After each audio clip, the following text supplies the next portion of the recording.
नमस्कार दोस्तों, जीएस के एक फुल लेंथ टेस्ट में आपका स्वागत है। 9 फुल लेंथ टेस्ट करा चुका हूँ, ये 10वां फुल लेंथ टेस्ट है, ठीक है।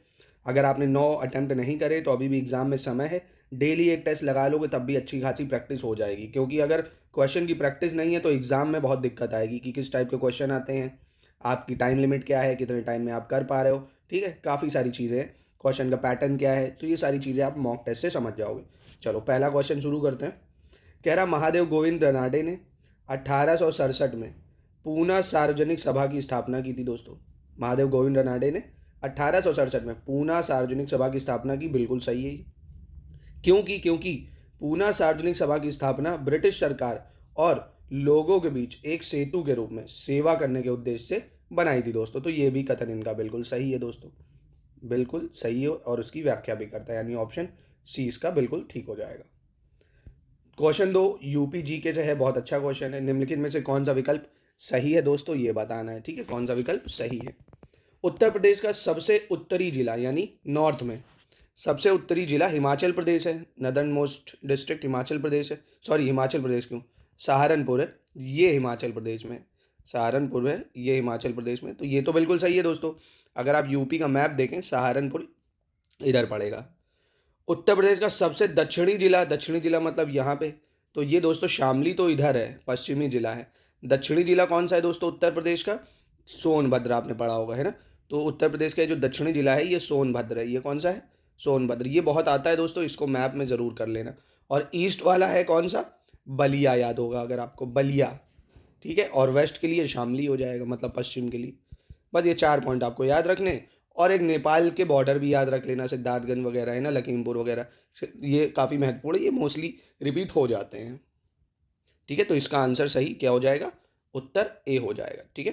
चलिए, भारत वन स्थिति रिपोर्ट 2021 के अनुसार बांस आच्छादित क्षेत्रफल की दृष्टि से कौन सा राज्य दूसरे स्थान पे है भैया? बैम्बोइंग एरिया में है ना, बैम्बो बियरिंग एरिया में कौन सा राज्य दूसरे स्थान पर है, ठीक है। तो दोस्तों लेटेस्ट फॉरेस्ट डाटा तो ये कहता है कि पहले स्थान पर आपका कौन आता है? पहले स्थान पे बॉम्बू एरिया में आएगा मध्य प्रदेश। अरे वाह, ये निब्बा वाला दिल बन गया। पहले पे कौन आएगा दोस्तों? मध्य प्रदेश आ जाएगा। दूसरे पे दोस्तों आएगा आपका अरुणाचल प्रदेश। दूसरे पे कौन है? अरुणाचल प्रदेश। और तीसरे पे आपका आ जाएगा महाराष्ट्र। तीसरे पे महाराष्ट्र, ठीक है। चौथे नंबर पे जाके कहीं मिजोरम आ जाएगा, है ना। तो ये याद रखना, 1 2 3 मोस्ट इंपॉर्टेंट है। और पूछ क्या रहा था दूसरा वाला, तो क्या बताओगे? अरुणाचल प्रदेश। क्या बताओगे? अरुणाचल प्रदेश, ठीक है। तो कहने का मतलब ये टॉप 3 याद रखोगे तो काम चल जाएगा। चलो क्वेश्चन 4 देख लेते हैं। 4 में कह रहे हैं इनको कालानुक्रम यानी क्रोनोलॉजिकल ऑर्डर में सेट करना है। बंगाल ब्रिटिश इंडिया सोसाइटी की स्थापना कब हुई? ये तो बहुत पता होगा आपको, इंपॉर्टेंट है। 1843 में। कब हुई? 1843 में। ब्रिटिश इंडियन एसोसिएशन ये कब बना दोस्तों? ब्रिटिश इंडियन एसोसिएशन ये बना आपका 1851 में। कब बना? 1851 में बना। ईस्ट इंडिया एसोसिएशन कब बना दोस्तों? तो ये बना 1866 में। कब बना? 1866 में। और मद्रास महाजन सभा ये कब बनी दोस्तों? 1884 में, ठीक है। अब देखो इसके हिसाब से 1 2 3 4 बिल्कुल सही बैठ रहा है ना, यानी 1 2 3 4 ऑप्शन भी बिल्कुल करेक्ट हो जाएगा, ठीक है। चलिए क्वेश्चन नंबर 5 देख लेते हैं। 5 में दोस्तों एक करेक्शन बस ये करना है आपको। निम्नलिखित राज्यों को उनके मैनग्रोव क्षेत्र के आधार पर अवरोही क्रम में, मतलब डिसेंडिंग ऑर्डर में, डिसेंडिंग मतलब सबसे बड़ा, फिर उससे छोटा, फिर उससे छोटा, इसमें सेट करना है, ठीक है। तो दोस्तों पहले तो ये समझ लो, फॉरेस्ट रिपोर्ट 2021 के अनुसार कहाँ कहाँ पे क्या है, मतलब मैनग्रोव फॉरेस्ट 9 राज्यों में है और 2 यूनियन टेरिटरी में। कौन से वो हैं वो देख लो पहले। दोस्तों आपको ये याद रखना है कि 9 स्टेट और 3 यूनियन टेरिटरी, 2 नहीं 3 यूनियन टेरिटरी, ठीक है। इतनी जगह पे मैनग्रोव है। कौन कौन सा है? सबसे बड़ा है वेस्ट बंगाल में, उससे छोटा गुजरात, फिर उससे छोटा अंडमान निकोबार, आंध्र प्रदेश, महाराष्ट्र, उड़ीसा, तमिलनाडु, गोवा, कर्नाटक, केरल, दादर नागर हवेली, दमन दीव और पुडुचेरी, ठीक है। इतनी जगह पे मैनग्रोव पाए जाते हैं, इतनी जगह पे मैनग्रोव पाए जाते हैं। तो इसमें देखो अवरोही क्रम मतलब बड़े से छोटा है, तो सबसे बड़ा मैनग्रोव इनमें से कहाँ मिलेगा आपको? सबसे बड़ा देखिए मिल रहा है उड़ीसा में, फिर गोवा में, फिर केरल, यानी ऑप्शन क्या हो जाएगा इसका? बी हो जाएगा दोस्तों, ठीक है। याद रखिएगा इसको। चलिए नेक्स्ट क्वेश्चन देख लेते हैं। निम्नलिखित में से किसने अपने उद्देश्यों को प्राप्त करने के लिए 1893 में बनारस में सेंट्रल हिंदू स्कूल की आधारशिला रखी थी दोस्तों, ठीक है। तो सेंट्रल हिंदू स्कूल की आधारशिला किसने रखी थी? ये रखी थी दोस्तों एनी बेसेंट ने। किसने रखी थी? एनी बेसेंट ने, ठीक है। एनी बेसेंट ने अपने उद्देश्यों की प्राप्ति के लिए बनारस में सेंट्रल हिंदू स्कूल की आधारशिला रखी थी, ठीक है। तो इसको याद रखिएगा, एनी बेसेंट। कौन? Annie Besant. सातवां देखते हैं, फॉरेस्ट रिपोर्ट पे क्वेश्चन है सातवां भी। फॉरेस्ट रिपोर्ट 2021 के अनुसार मध्यम सघन वन में कितने वर्ग किलोमीटर की कमी दर्ज की गई है दोस्तों, ठीक है। कितने वर्ग किलोमीटर की कमी हुई है मध्यम सघन वन मतलब मॉडरेट डेंस फॉरेस्ट में, मॉडरेट डेंस फॉरेस्ट में। तो दोस्तों देखिए मध्यम सघन वन में कितनी कमी आई है, तो आप डायरेक्ट क्वेश्चन है, बस इतना याद रखो, मध्यम सघन वन या प्राकृतिक वन, इसमें 1582 वर्ग किलोमीटर की कमी आई है। कितनी? 1582 वर्ग किलोमीटर की, ठीक है। डायरेक्ट क्वेश्चन है, याद रखना इसको, फॉरेस्ट रिपोर्ट से आ सकता है। चलो 8 देख लेते हैं। निम्न में से किसे 1888 में ब्रिटिश सरकार द्वारा नाइटहुड की उपाधि प्रदान की गई थी? तो भैया ये तो बहुत ही ज़्यादा आसान है। किसे प्रदान करी गई थी नाइटहुड की उपाधि? तो दोस्तों देखिए नाइटहुड एक तो रविन्द्रनाथ टैगोर को भी मिला था। रविन्द्रनाथ टैगोर को मिला था 1915 में। कब मिला था? 1915 में। ये आपको याद रखना है, रविन्द्रनाथ टैगोर को मिला था भैया 1915 में। और यहाँ 1888 पूछ रहा है, पहली चीज़। और ये भी पूछ सकता है रविन्द्रनाथ टैगोर को किसने दी थी भैया, तो जॉर्ज पंचम द्वारा। जो राजा था कौन था? जॉर्ज जॉर्ज जॉर्ज पाँच, जॉर्ज पाँच 1915 में। 1888 में मिली थी दोस्तों, अगर पूछ ले तो इनमें से तो कोई ऑप्शन नहीं है, इनमें से कोई ऑप्शन नहीं है, यानी पहले आप टिक करोगे none of these, none of these. क्योंकि 1888 की अगर बात करें तो सर सैयद अहमद खान का नाम पता होगा आपको, सर सैयद अहमद खान, ठीक है। सर सैयद अहमद खान को मिली थी 1888 में। और आपका अगर नाइटहुड पूछ ले रविन्द्रनाथ टैगोर को तो 1915 बता दोगे, ठीक है। चलो निम्नलिखित में से गलत विकल्प का चयन करना है, कौन सा विकल्प गलत है ये बताना है, ठीक है। जीवाणु जीवाणु एंटोनी वॉन ल्यूनहॉक, जीवाणुओं की खोज मतलब बैक्टीरिया की खोज एंटोनी वॉन ल्यूनहॉक ने करी, तो ये दोस्तों बिल्कुल सही है। क्लोरोफॉर्म की जेम्स यंग सिम्पसन, ये भी सही है दोस्तों। रेबीज का टीका बहुत फेमस, आपको पता होगा, ये रॉबर्ट कोच ने नहीं निकाला, ये गलत है। रेबीज का टीका निकाला था लुइस पास्चर ने, लुइस पास्चर ने। किसने निकाला था? लुइस पास्चर, ठीक है। बाकी पोलियो का टीका जोनास साल्क, पूछ सकता है, वैक्सीन पे सवाल बन सकता है, कोविड के बाद से वैक्सीन इंपॉर्टेंट है, ठीक है। तो ये बन सकता है, polio vaccine Jonas Salk, rabies का टीका Louis Pasteur, chloroform James Young Simpson, जीवाणु एंटोनी वॉन ल्यूनहॉक, ठीक है। चलिए 10 पे देख लेते हैं। 1919 में आयोजित भारतीय राष्ट्रीय कांग्रेस के अमृतसर अधिवेशन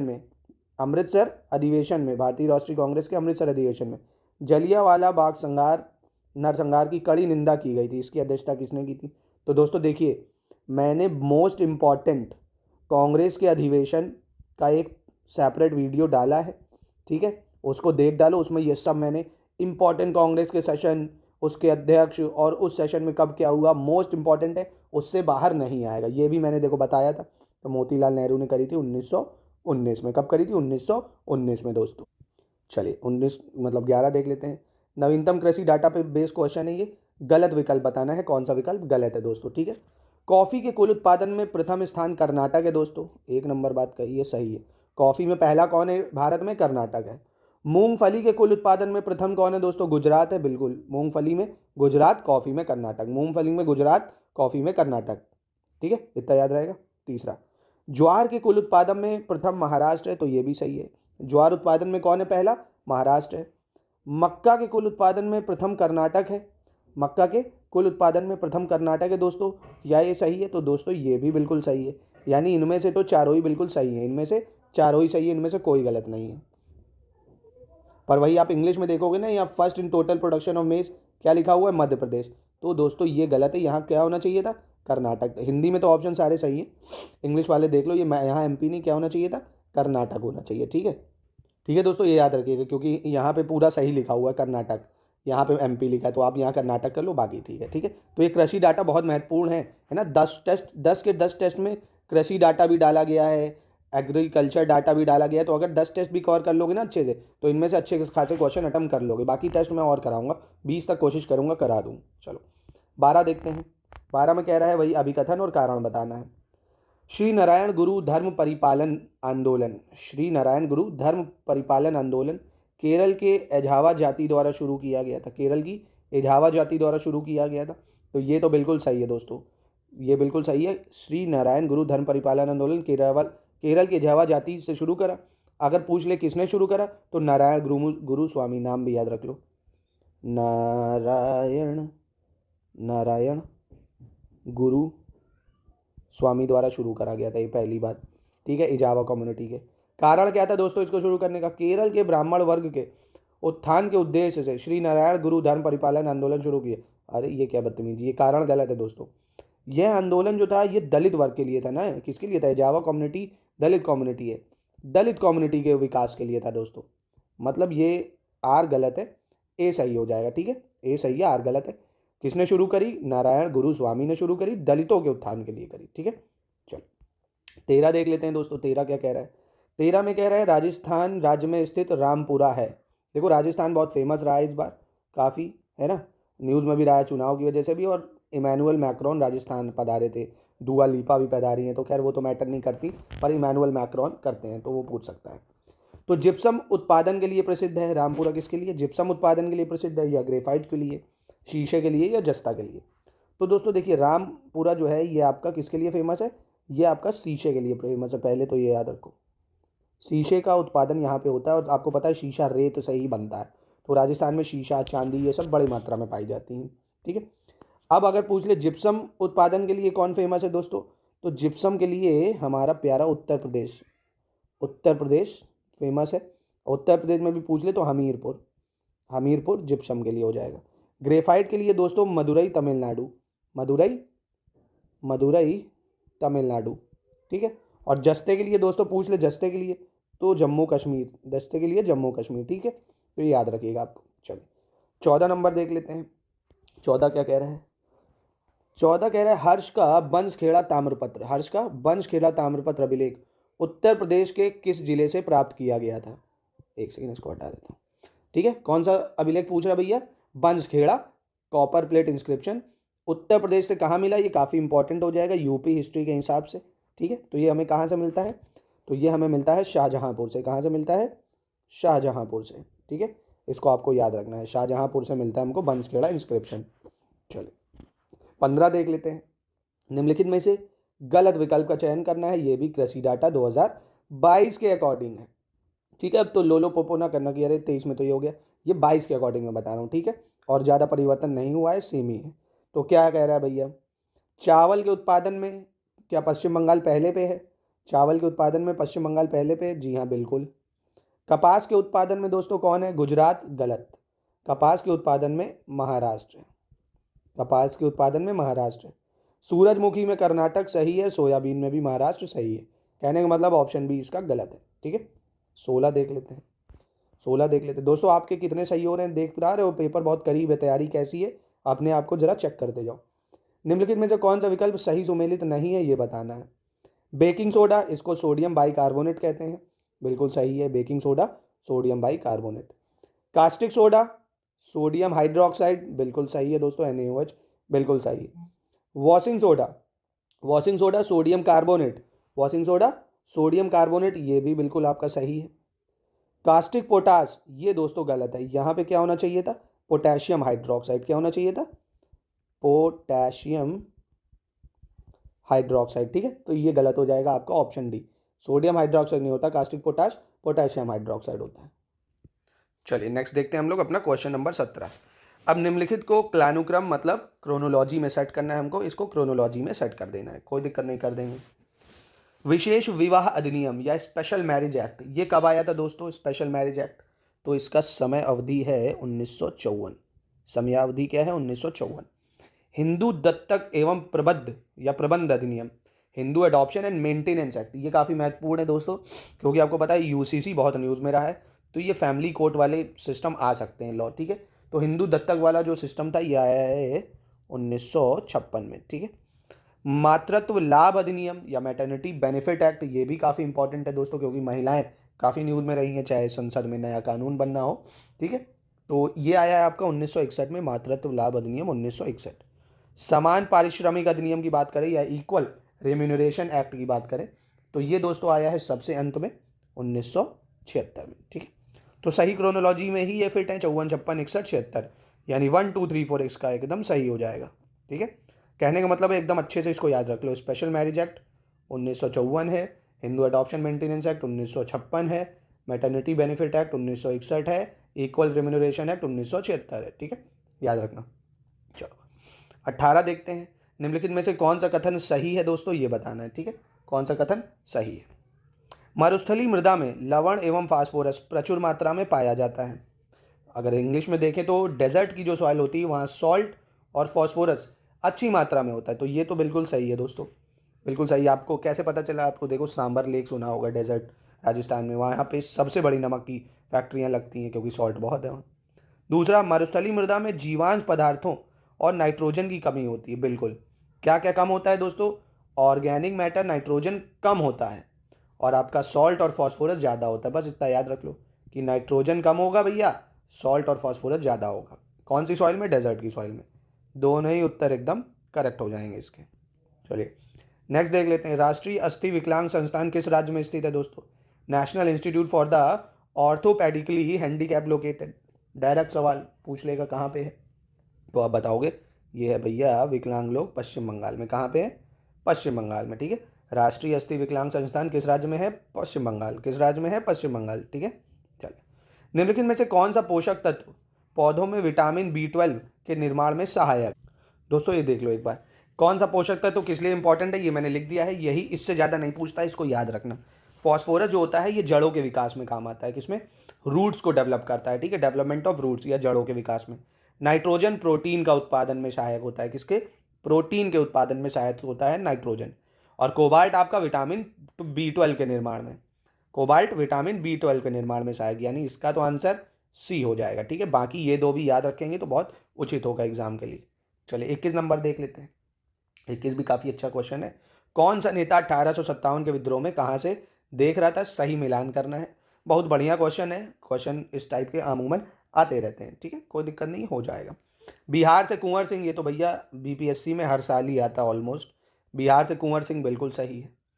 रायपुर से दोस्तों कौन देख रहा था? तो रायपुर से देख रहे थे आपके नारायण सिंह। रायपुर से नारायण सिंह।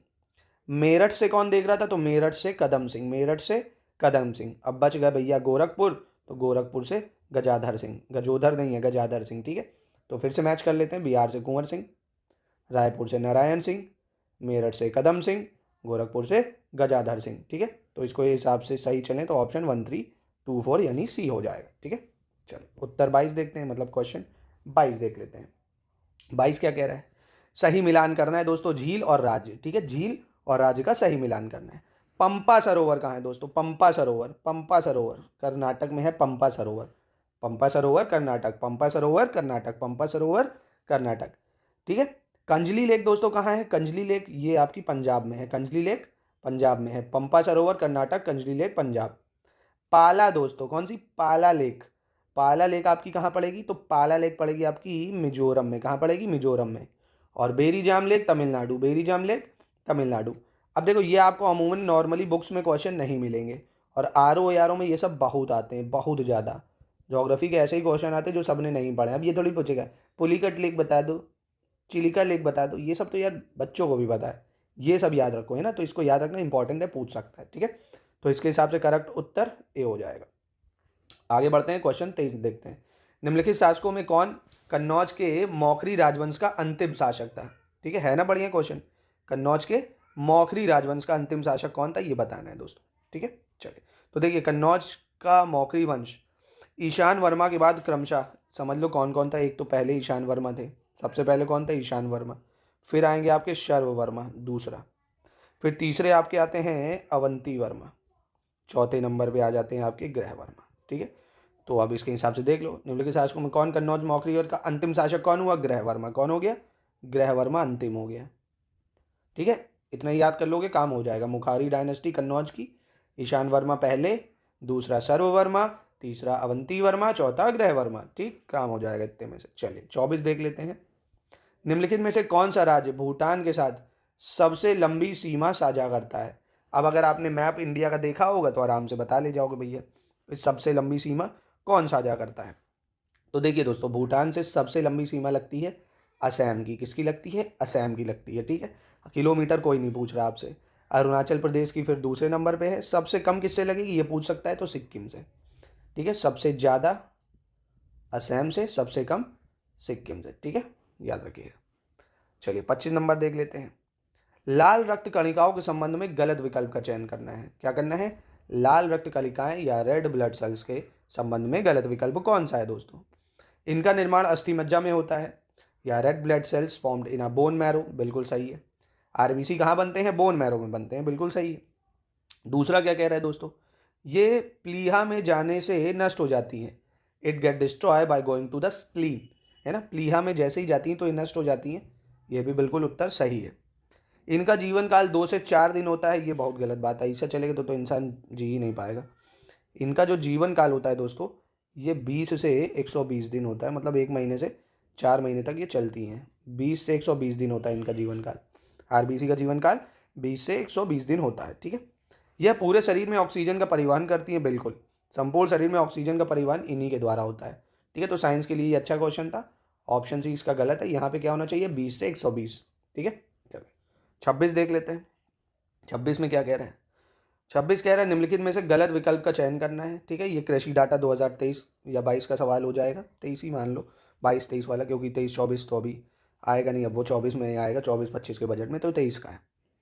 रेशम के उत्पादन में प्रथम कौन है? कर्नाटक है क्या? तो रेशम के उत्पादन में प्रथम कर्नाटक है, बिल्कुल सही हो जाएगा। ऊन के उत्पादन में प्रथम राजस्थान है, बिल्कुल सही है। तंबाकू के उत्पादन में कौन है? तंबाकू प्रथम, हाँ, तंबाकू के उत्पादन में प्रथम क्या आंध्र प्रदेश है दोस्तों? तो ये आपका गलत हो जाएगा। यहाँ पे क्या होना चाहिए? गुजरात होना चाहिए। तंबाकू उत्पादन में प्रथम गुजरात हो जाएगा। प्याज के उत्पादन में प्रथम महाराष्ट्र हो जाएगा, ठीक है। कौन हो जाएगा? महाराष्ट्र। चलिए 27 क्या कह रहा है? निम्नलिखित में से किसके द्वारा 1839 में तत्वबोधिनी सभा की स्थापना की गई थी दोस्तों? किसकी? तत्वबोधिनी सभा। तो दोस्तों पता होगा तत्वबोधिनी सभा करी थी स्थापना देवेंद्रनाथ टैगोर ने 1839 में। कहाँ करी थी? कलकत्ता में करी थी। कलकत्ता कहाँ करी? कलकत्ता में करी 1839 में देवेंद्रनाथ टैगोर तत्वबोधिनी सभा, ठीक है। चलिए याद रखिएगा इसको। निम्नलिखित में से कौन सा विकल्प सही सुमेलित नहीं है दोस्तों? ये कह रहा है, ठीक है। कौन सा इसमें से गलत मैच कर रहा है? एक शिशु में हड्डियों की संख्या 270 होती है, बिल्कुल। जब बच्चा जन्म लेता है तो वो 270 हड्डियों के साथ होता है, बाद में वो हड्डियां 206 हो जाती है ना। एक बच्चे की हड्डियों की संख्या 213 होती है, बिल्कुल। जब वो जन्म लेता है 270, और फिर जब बच्चा बनता है 213, जब वो वयस्क हो जाता है 206, बिल्कुल। ये तीनों ही सही है, क्रोनोलॉजी याद रखिएगा। 270, 213, 206, ठीक है। 270, 213, 206, बाद में मर जाएगा तो कुछ है नहीं बचेगा, है ना। चलिए नेक्स्ट देख लेते हैं। नेक्स्ट कह रहा है निम्नलिखित में से कौन सा कथन सही है दोस्तों? ये बताना है, ठीक है। कौन सा इनमें से सही है? भारत में कोयले के उत्पादन में छत्तीसगढ़ का प्रथम स्थान है। तो कोयले के उत्पादन में छत्तीसगढ़ प्रथम है, ये बिल्कुल सही है।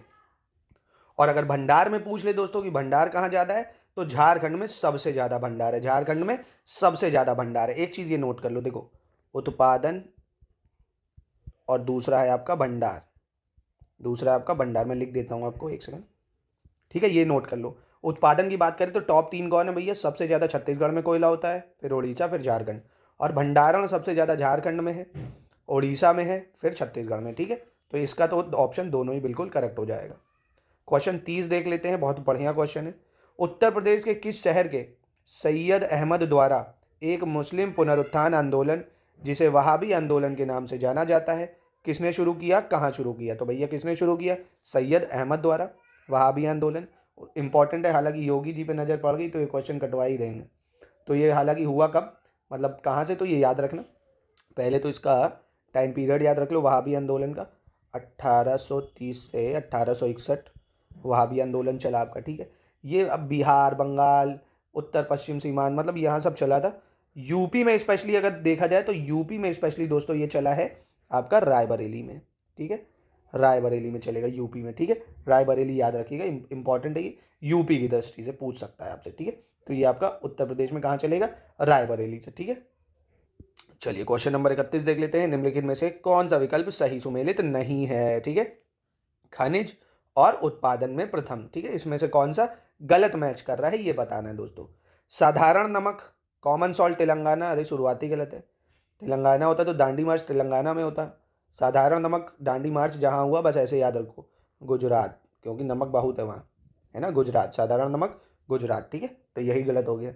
बाकी फ्लैश पर ये राजस्थान नंबर 1 है। लौह अयस्क, आयरन और उड़ीसा, अभ्रक आंध्र प्रदेश। इसको याद रखना, पूछ सकता है मिनरल्स में, ठीक है। चलिए 32 देख लेते हैं। निम्नलिखित में से कौन सा विकल्प गलत है दोस्तों, ये बताना है। पौधे के भाग और फसल, ठीक है, पौधे के भाग और फसल में कौन सा गलत है। तो दोस्तों हम लोग तना, चुकंदर का क्या तना खाते हैं क्या? चुकंदर का तना खाते हैं? नहीं, तना हम लोग खाते हैं गन्ने का, गन्ना होता है यहाँ, तो सही हो जाता। चुकंदर की तो हम लोग जड़ खाते हैं दोस्तों, चुकंदर की क्या खाते हैं? जड़ खाते हैं, ठीक है। बाकी पत्तियाँ, मेथी की तो पत्तियाँ होती हैं, जड़ गाजर की होती है, फूल पत्ता गोभी होती है, ठीक है, तो ये तो सही है। चुकंदर भी एक तरह से जड़ ही तो है, मूली भी जड़ ही तो होती है, ठीक है। चलिए अगला देख लेते हैं 33 नंबर। निम्नलिखित में से गलत विकल्प का चयन करना है, कौन सा विकल्प गलत है दोस्तों, ठीक है। चलिए नवीनतम खनिज डाटा 2023 के अनुसार भारत विश्व में लौह अयस्क भंडार में 5वें स्थान पर है। लौह अयस्क भंडार में भारत कौन से नंबर पे है? 5वें नंबर पे है। दूसरी स्टेटमेंट, नवीनतम खनिज डाटा 2023 के अनुसार उड़ीसा भारत का सबसे बड़ा लिग्नाइट उत्पादक राज्य है। तो ये दोस्तों गलत है। लिग्नाइट उत्पादक राज्य सबसे बड़ा उड़ीसा नहीं है। कहाँ है उड़ीसा? ये तमिलनाडु है दोस्तों। कौन है? तमिलनाडु। तो ये स्टेटमेंट तो गलत हो गई, आंसर तो ये है। तीसरा देख लो, नवीनतम खनिज डाटा के अनुसार भारत में लिग्नाइट का सर्वाधिक भंडार तमिलनाडु में है और उत्पादक भी तमिलनाडु है, ठीक है। ठीक है दोस्तों, तो चलिए नेक्स्ट देख लेते हैं 34 नंबर। निम्नलिखित को कालानुक्रम में सेट करना है, मतलब क्रोनोलॉजी में सेट करना है, ठीक है। चलिए सेट कर लेते हैं, कोई दिक्कत नहीं। 47वीं नेटिव इन्फेंट्री यूनिटों के सिपाहियों का विद्रोह ये कब हुआ था दोस्तों? तो ये हुआ था 1824 में। 1824 में 47th native infantry revolt. Assam में ग्रेनेडियर कंपनी का विद्रोह, तो दोस्तों असम में जो विद्रोह हुआ था इसी के पैरेलल में ही चला था 1825 में। और सोलापुर में भारतीय रेजिमेंट का विद्रोह ये हुआ था दोस्तों 1838 में, ठीक है, 1838 में। तो देखो एकदम ये क्रोनोलॉजी में ही तो फिट है, यानी 1 2 3 हो जाएगा। क्या हो जाएगा? 1 2 3, ठीक है। ये कब हुआ? 1824 असम में, 1825 और आपका सोलापुर में 1838, ठीक है। चलिए बहुत बढ़िया, बहुत अच्छा जवाब देते हैं आप लोग। क्वेश्चन 35 देख लेते हैं। 35 में कह रहा है निम्नलिखित में से कौन सा स्रोत भारत में कुल ताप विद्युत उत्पादन की क्षमता में सबसे कम योगदान देता है? दोस्तों सबसे कम योगदान किसका है? किसमें? थर्मल पावर जनरेशन कैपेसिटी में। कोयला, गैस, लिग्नाइट या डीजल, ठीक है। तो दोस्तों डीजल से कहाँ बनती भैया? डीजल से कभी थर्मल पावर प्लांट बनता है क्या? देखिए होगा कभी। तो सबसे कम हो जाएगा कोयला, गैस, लिग्नाइट। सबसे ज़्यादा तो कोयले से बनती है, फिर गैस हो गई आपकी, फिर लिग्नाइट, ठीक है। चलिए दोस्तों 36 देखते हैं। कह रहा जंतु कोशिका या एनिमल सेल से संबंधित निम्नलिखित में से कौन सा विकल्प सही नहीं है दोस्तों, ठीक है। एनिमल सेल में कौन सा गलत है इसमें? तो cell wall is not found in it, इसमें कोशिका भित्ति नहीं पाई जाती, बिल्कुल सही है। वो प्लांट सेल में पाई जाएगी, एनिमल सेल में सेल वॉल नहीं होती है, ठीक। इसमें लवक उपस्थित होता है, तो ये गलत है दोस्तों। इसमें प्लास्टिसाइड नहीं होता है या लवक उपस्थित होता है, ये गलत है। अनुपस्थित होना चाहिए, यहाँ क्या होना चाहिए? अनुपस्थित होता है दोस्तों, अब्सेंट होता है, यहाँ प्रेजेंट नहीं होता, ये गलत है। बाकी इसमें तारक काय उपस्थित होता है या सेंट्रोसोम प्रेजेंट होता है। इसमें रिक्तिकाएं छोटे आकार की होती हैं, वैक्यूल्स जो होते हैं बहुत छोटे होते हैं। ये बहुत इंपॉर्टेंट है दोस्तों, ये सेल्स पूछ लेता है, तो इसको एकदम याद रखिएगा, ठीक है, बहुत महत्वपूर्ण है। चलिए 37 नंबर देख लेते हैं। बजट का सवाल है ये, उत्तर प्रदेश बजट का है ये। उत्तर प्रदेश बजट 2023-24 के अनुसार प्रधानमंत्री स्वनिधि योजना के अंतर्गत देश के कितने लाख से अधिक स्ट्रीट वेंडरों को 1190 करोड़ 49 लाख रुपए का ऋण वितरित कर उत्तर प्रदेश ऋण वितरण में देश में प्रथम स्थान पर है दोस्तों। तो ये कितने लाख से अधिक स्ट्रीट वेंडरों को दिया गया है? तो ये 10.5 लाख के आसपास है, यानी 10.33 लाख, ठीक है, 10.33 लाख। इसको डायरेक्ट क्वेश्चन है, याद रखिएगा, एग्जाम में पूछ सकता है आपसे, ठीक है। चलिए हम लोग देखते हैं नेक्स्ट क्वेश्चन। निम्नलिखित में से कौन सा विकल्प सही सुमेलित नहीं है दोस्तों, ये बताना है, ठीक है, कौन सा इसमें से गलत है। 1901 में सर कॉलिन स्टॉक मैनक्रिफ की अध्यक्षता में एक सिंचाई आयोग नियुक्त किया गया था। तो सिंचाई आयोग बना 1901 में सर मैनक्रिफ, कॉलिन स्कॉट मैनक्रिफ की अध्यक्षता में। तो ये दोस्तों बिल्कुल सही है, पहला तो बिल्कुल सही हो जाएगा। दूसरा 1902 में सर एंड्रयू फ्रेजर की अध्यक्षता में एक पुलिस आयोग की गठन किया गया, पुलिस आयोग का। तो ये भी सही है दोस्तों। तीसरा 1903 में पुलिस विभाग में आपराधिक जांच विभाग की स्थापना की गई। तो ये भी बिल्कुल सही है दोस्तों, ये भी बिल्कुल सही है अपनी जगह। दूसरा 1904 में विश्वविद्यालय आयोग के आधार पर भारतीय विश्वविद्यालय अधिनियम पारित किया गया। ये भी बिल्कुल सही है, इनमें से तो चारों ही सही है दोस्तों। और एक चीज़ और, ये लॉर्ड कर्जन के टाइम पीरियड में हुए हैं सब कुछ देखो, क्योंकि उसका टाइम पीरियड 1899 से 1905। पुलिस रिफॉर्म बहुत करे थे उसने, है ना, तो ये पूछ सकता है, याद रखिएगा, ठीक है। तो थोड़ा सा डेप्थ में क्वेश्चन था ये, थोड़ा टफ क्वेश्चन था ये, ठीक है। खैर कोई दिक्कत नहीं है, हर क्वेश्चन तो सब किसी को नहीं करने। 140 में आपको करने कितने हैं दोस्तों, कितने करने हैं? 85 से 90 अगर कर लिया आपने तो बल्ले बल्ले। और हिंदी में क्योंकि आप 55 तो करेंगे ही, 50 से 55, है ना, तो इसमें से आपका काम हो जाएगा, ठीक है। तो 140 में 140 थोड़ी करने हैं, तो वो तो क्वेश्चन टफ आएंगे, वो तो बहुत टफ आएंगे। चलिए 39 देख लेते हैं। 39 कह रहा है निम्नलिखित में से गलत विकल्प चुनना है, कौन सा विकल्प गलत है। उत्तर प्रदेश बजट 2023-24 के अनुसार प्रधानमंत्री सुरक्षा बीमा योजना, कौन सी? प्रधानमंत्री सुरक्षा बीमा योजना के अंतर्गत नामांकन के मामले में उत्तर प्रदेश देश में पहले स्थान पर है, तो बिल्कुल सही है, ये बिल्कुल सही है। उत्तर प्रदेश पहले नंबर पे प्रधानमंत्री सुरक्षा बीमा योजना। दूसरा, उत्तर प्रदेश बजट 23-24 के अनुसार उत्तर प्रदेश में निर्गत जीएसटी पंजीयन की कुल संख्या के मामले में उत्तर प्रदेश देश में प्रथम स्थान पर है, तो ये भी सही है, इनमें से कोई गलत नहीं है, ठीक है। पूछ सकता है एग्जाम में, तो याद रखिएगा, अगर पूछ ले कि निर्गत जीएसटी पंजीयन में कौन नंबर 1 पे, तो यूपी है दोस्तों, ठीक है। और प्रधानमंत्री सुरक्षा बीमा योजना में भी डबल इंजन की सरकार भैया, यूपी काफ़ी अच्छा काम कर रहा है हर क्षेत्र में ही, ठीक है। चल, संतरा पौधों के किस परिवार से संबंधित है दोस्तों? बहुत अच्छा क्वेश्चन है ये। ऑरेंज किस फैमिली से बिलोंग करता है दोस्तों, प्लांट की? ये पूछ रहा है, डायरेक्ट सवाल है, तो आप सिंपल से बताओगे दोस्तों, ये बिलोंग करता है आपका रूटेसी से। किससे करता है? Rutaceae family. काफ़ी इंपॉर्टेंट क्वेश्चन है, कई बार ये आ चुका है, तो आप बताओगे रूटेसी फैमिली, ठीक है, याद रखिएगा। अब इसी के साथ अगर क्रूसीफेरी पूछ लेता, ये किससे करता है?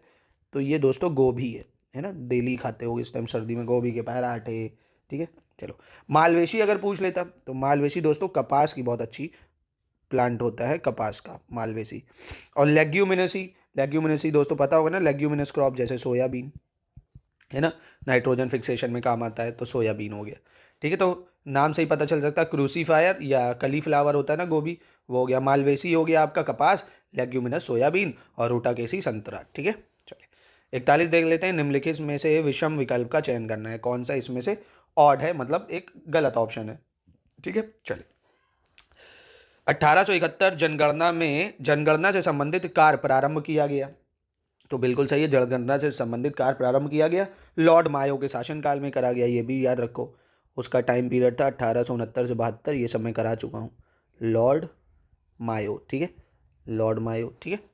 दूसरा, 1872 एक कृषि विभाग की स्थापना, 1872 एक कृषि विभाग की स्थापना, ये गलत है, विषम है ये 1872 में नहीं हुआ था। कृषि विभाग 1871 में बना था। कृषि विभाग कब बना था? 1871 में। बाकी पंजाब में कूका विद्रोह बिल्कुल सही है। 1875 मेयो कॉलेज की स्थापना, मायो होना चाहिए, मायो कॉलेज की स्थापना, ठीक है, हिंदी में इसको मायो ही लिखते हैं। मायो कॉलेज की स्थापना अजमेर, ये भी बिल्कुल सही है। तो कहने का मतलब है ये गलत है, यहाँ 1871 होना चाहिए था। चलिए क्वेश्चन 42 देख लेते हैं। किस राज्य में स्थित मिहिर भोज के पेहोवा अभिलेख में घोड़ों की खरीद बिक्री के लिए लगने वाले बाजार का उल्लेख किया गया है, ठीक है। किस में किया गया दोस्तों, ये बताना है। तो दोस्तों ये हरियाणा में स्थित है। कहाँ पे ये अभिलेख? हरियाणा में स्थित है, ठीक है। तो ये हरियाणा हो जाएगा आपका, यानी ऑप्शन बी हो जाएगा, ठीक है, याद रखिएगा। 43 देख लेते हैं दोस्तों। वॉयसराय लॉर्ड इरविन के शासनकाल के दौरान निम्नलिखित में से किससे संबंधित रॉयल कमीशन नियुक्त किया गया था, ठीक है। रॉयल कमीशन की बात कर रहा है। लॉर्ड इरविन का टाइम पीरियड सबसे पहले तो रिकॉल करो आप। तो लॉर्ड इरविन का टाइम पीरियड अगर याद आ रहा हो तो 1926 से 31 था भैया, है ना। तो रॉयल कमीशन की नियुक्ति किस लिए हुई थी? ये हुई थी भैया कृषि के लिए 1926 में, ठीक है, कृषि डिपार्टमेंट के लिए या एग्रीकल्चर के लिए करा गया था ये 1926 में, ठीक है। चलिए बहुत बढ़िया। क्वेश्चन नंबर 44 देख लेते हैं दोस्तों। चलिए, राष्ट्रकूट शासक कृष्ण तृतीय, राष्ट्रकूट रूलर कृष्णा थर्ड ईस्वी 949 ईस्वी में तकोलम के युद्ध में किस चोल शासक को हराया था? Rashtrakuta ruler Krishna three had defeated which Chola ruler in the battle of Takkolam in 1949। तो पहले तो याद रखो भैया, तकोलम का युद्ध कब हुआ? तो 949 में हुआ। किसके बीच हुआ? कृष्णा तृतीय और दूसरा रूलर कौन था? परांतक वन, ठीक है, कृष्णा तृतीय और परांतक वन। बैटल ऑफ तलाईकोटम पूछ लेगा, बैटल ऑफ तकोलम, माफ कीजिएगा, बैटल ऑफ तकोलम 949, परांतका वन और कृष्णा तृतीय, ठीक है। याद रखिएगा इसको। क्वेश्चन 45 देख लेते हैं दोस्तों। 45 क्या कह रहा है, अभिकथन और कारण से डिस्कस कर रहा है। कह रहा है ब्रिटिश सरकार ने 21 फरवरी 1913 को एक सरकारी प्रस्ताव पास किया था। सरकारी प्रस्ताव नहीं किया था, सरकारी प्रस्ताव पास किया था ब्रिटिश सरकार ने 21 फरवरी को। ठीक है, ये बिल्कुल सही कह रहा है भाई, सही कह रहा है। दूसरा, क्यों करा था, क्योंकि अनिवार्य निःशुल्क प्राथमिक शिक्षा की मांग के संदर्भ में वर्ष 1913 में एक सरकारी प्रस्ताव पारित किया गया था। ठीक है, बिल्कुल सही है। किस कारण क्या था इसको पास करने का, अनिवार्य निःशुल्क प्राथमिक शिक्षा, अनिवार्य निःशुल्क प्राथमिक शिक्षा के लिए एक सरकारी प्रस्ताव 1913 को पास किया गया था। तो इसका ऑप्शन सी बिल्कुल सही है, क्योंकि जो कारण है वो अभिकथन को संतुष्ट कर रहा है। ठीक है, चल 46 देख लेते हैं दोस्तों।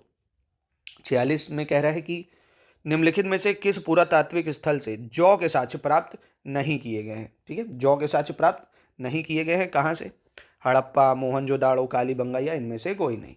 तो दोस्तों जौ के देखिए हड़प्पा, मोहनजोदाड़ो, कालीबंगन सभी से साक्ष्य हमको मिले हैं वहाँ की खेती से, तो इसका तो आंसर हो जाएगा इनमें से कोई नहीं। ठीक है, तो ये तो तीनों ही सही हो जाएंगे। चलिए अपने नेक्स्ट क्वेश्चन की तरफ बढ़ते हैं।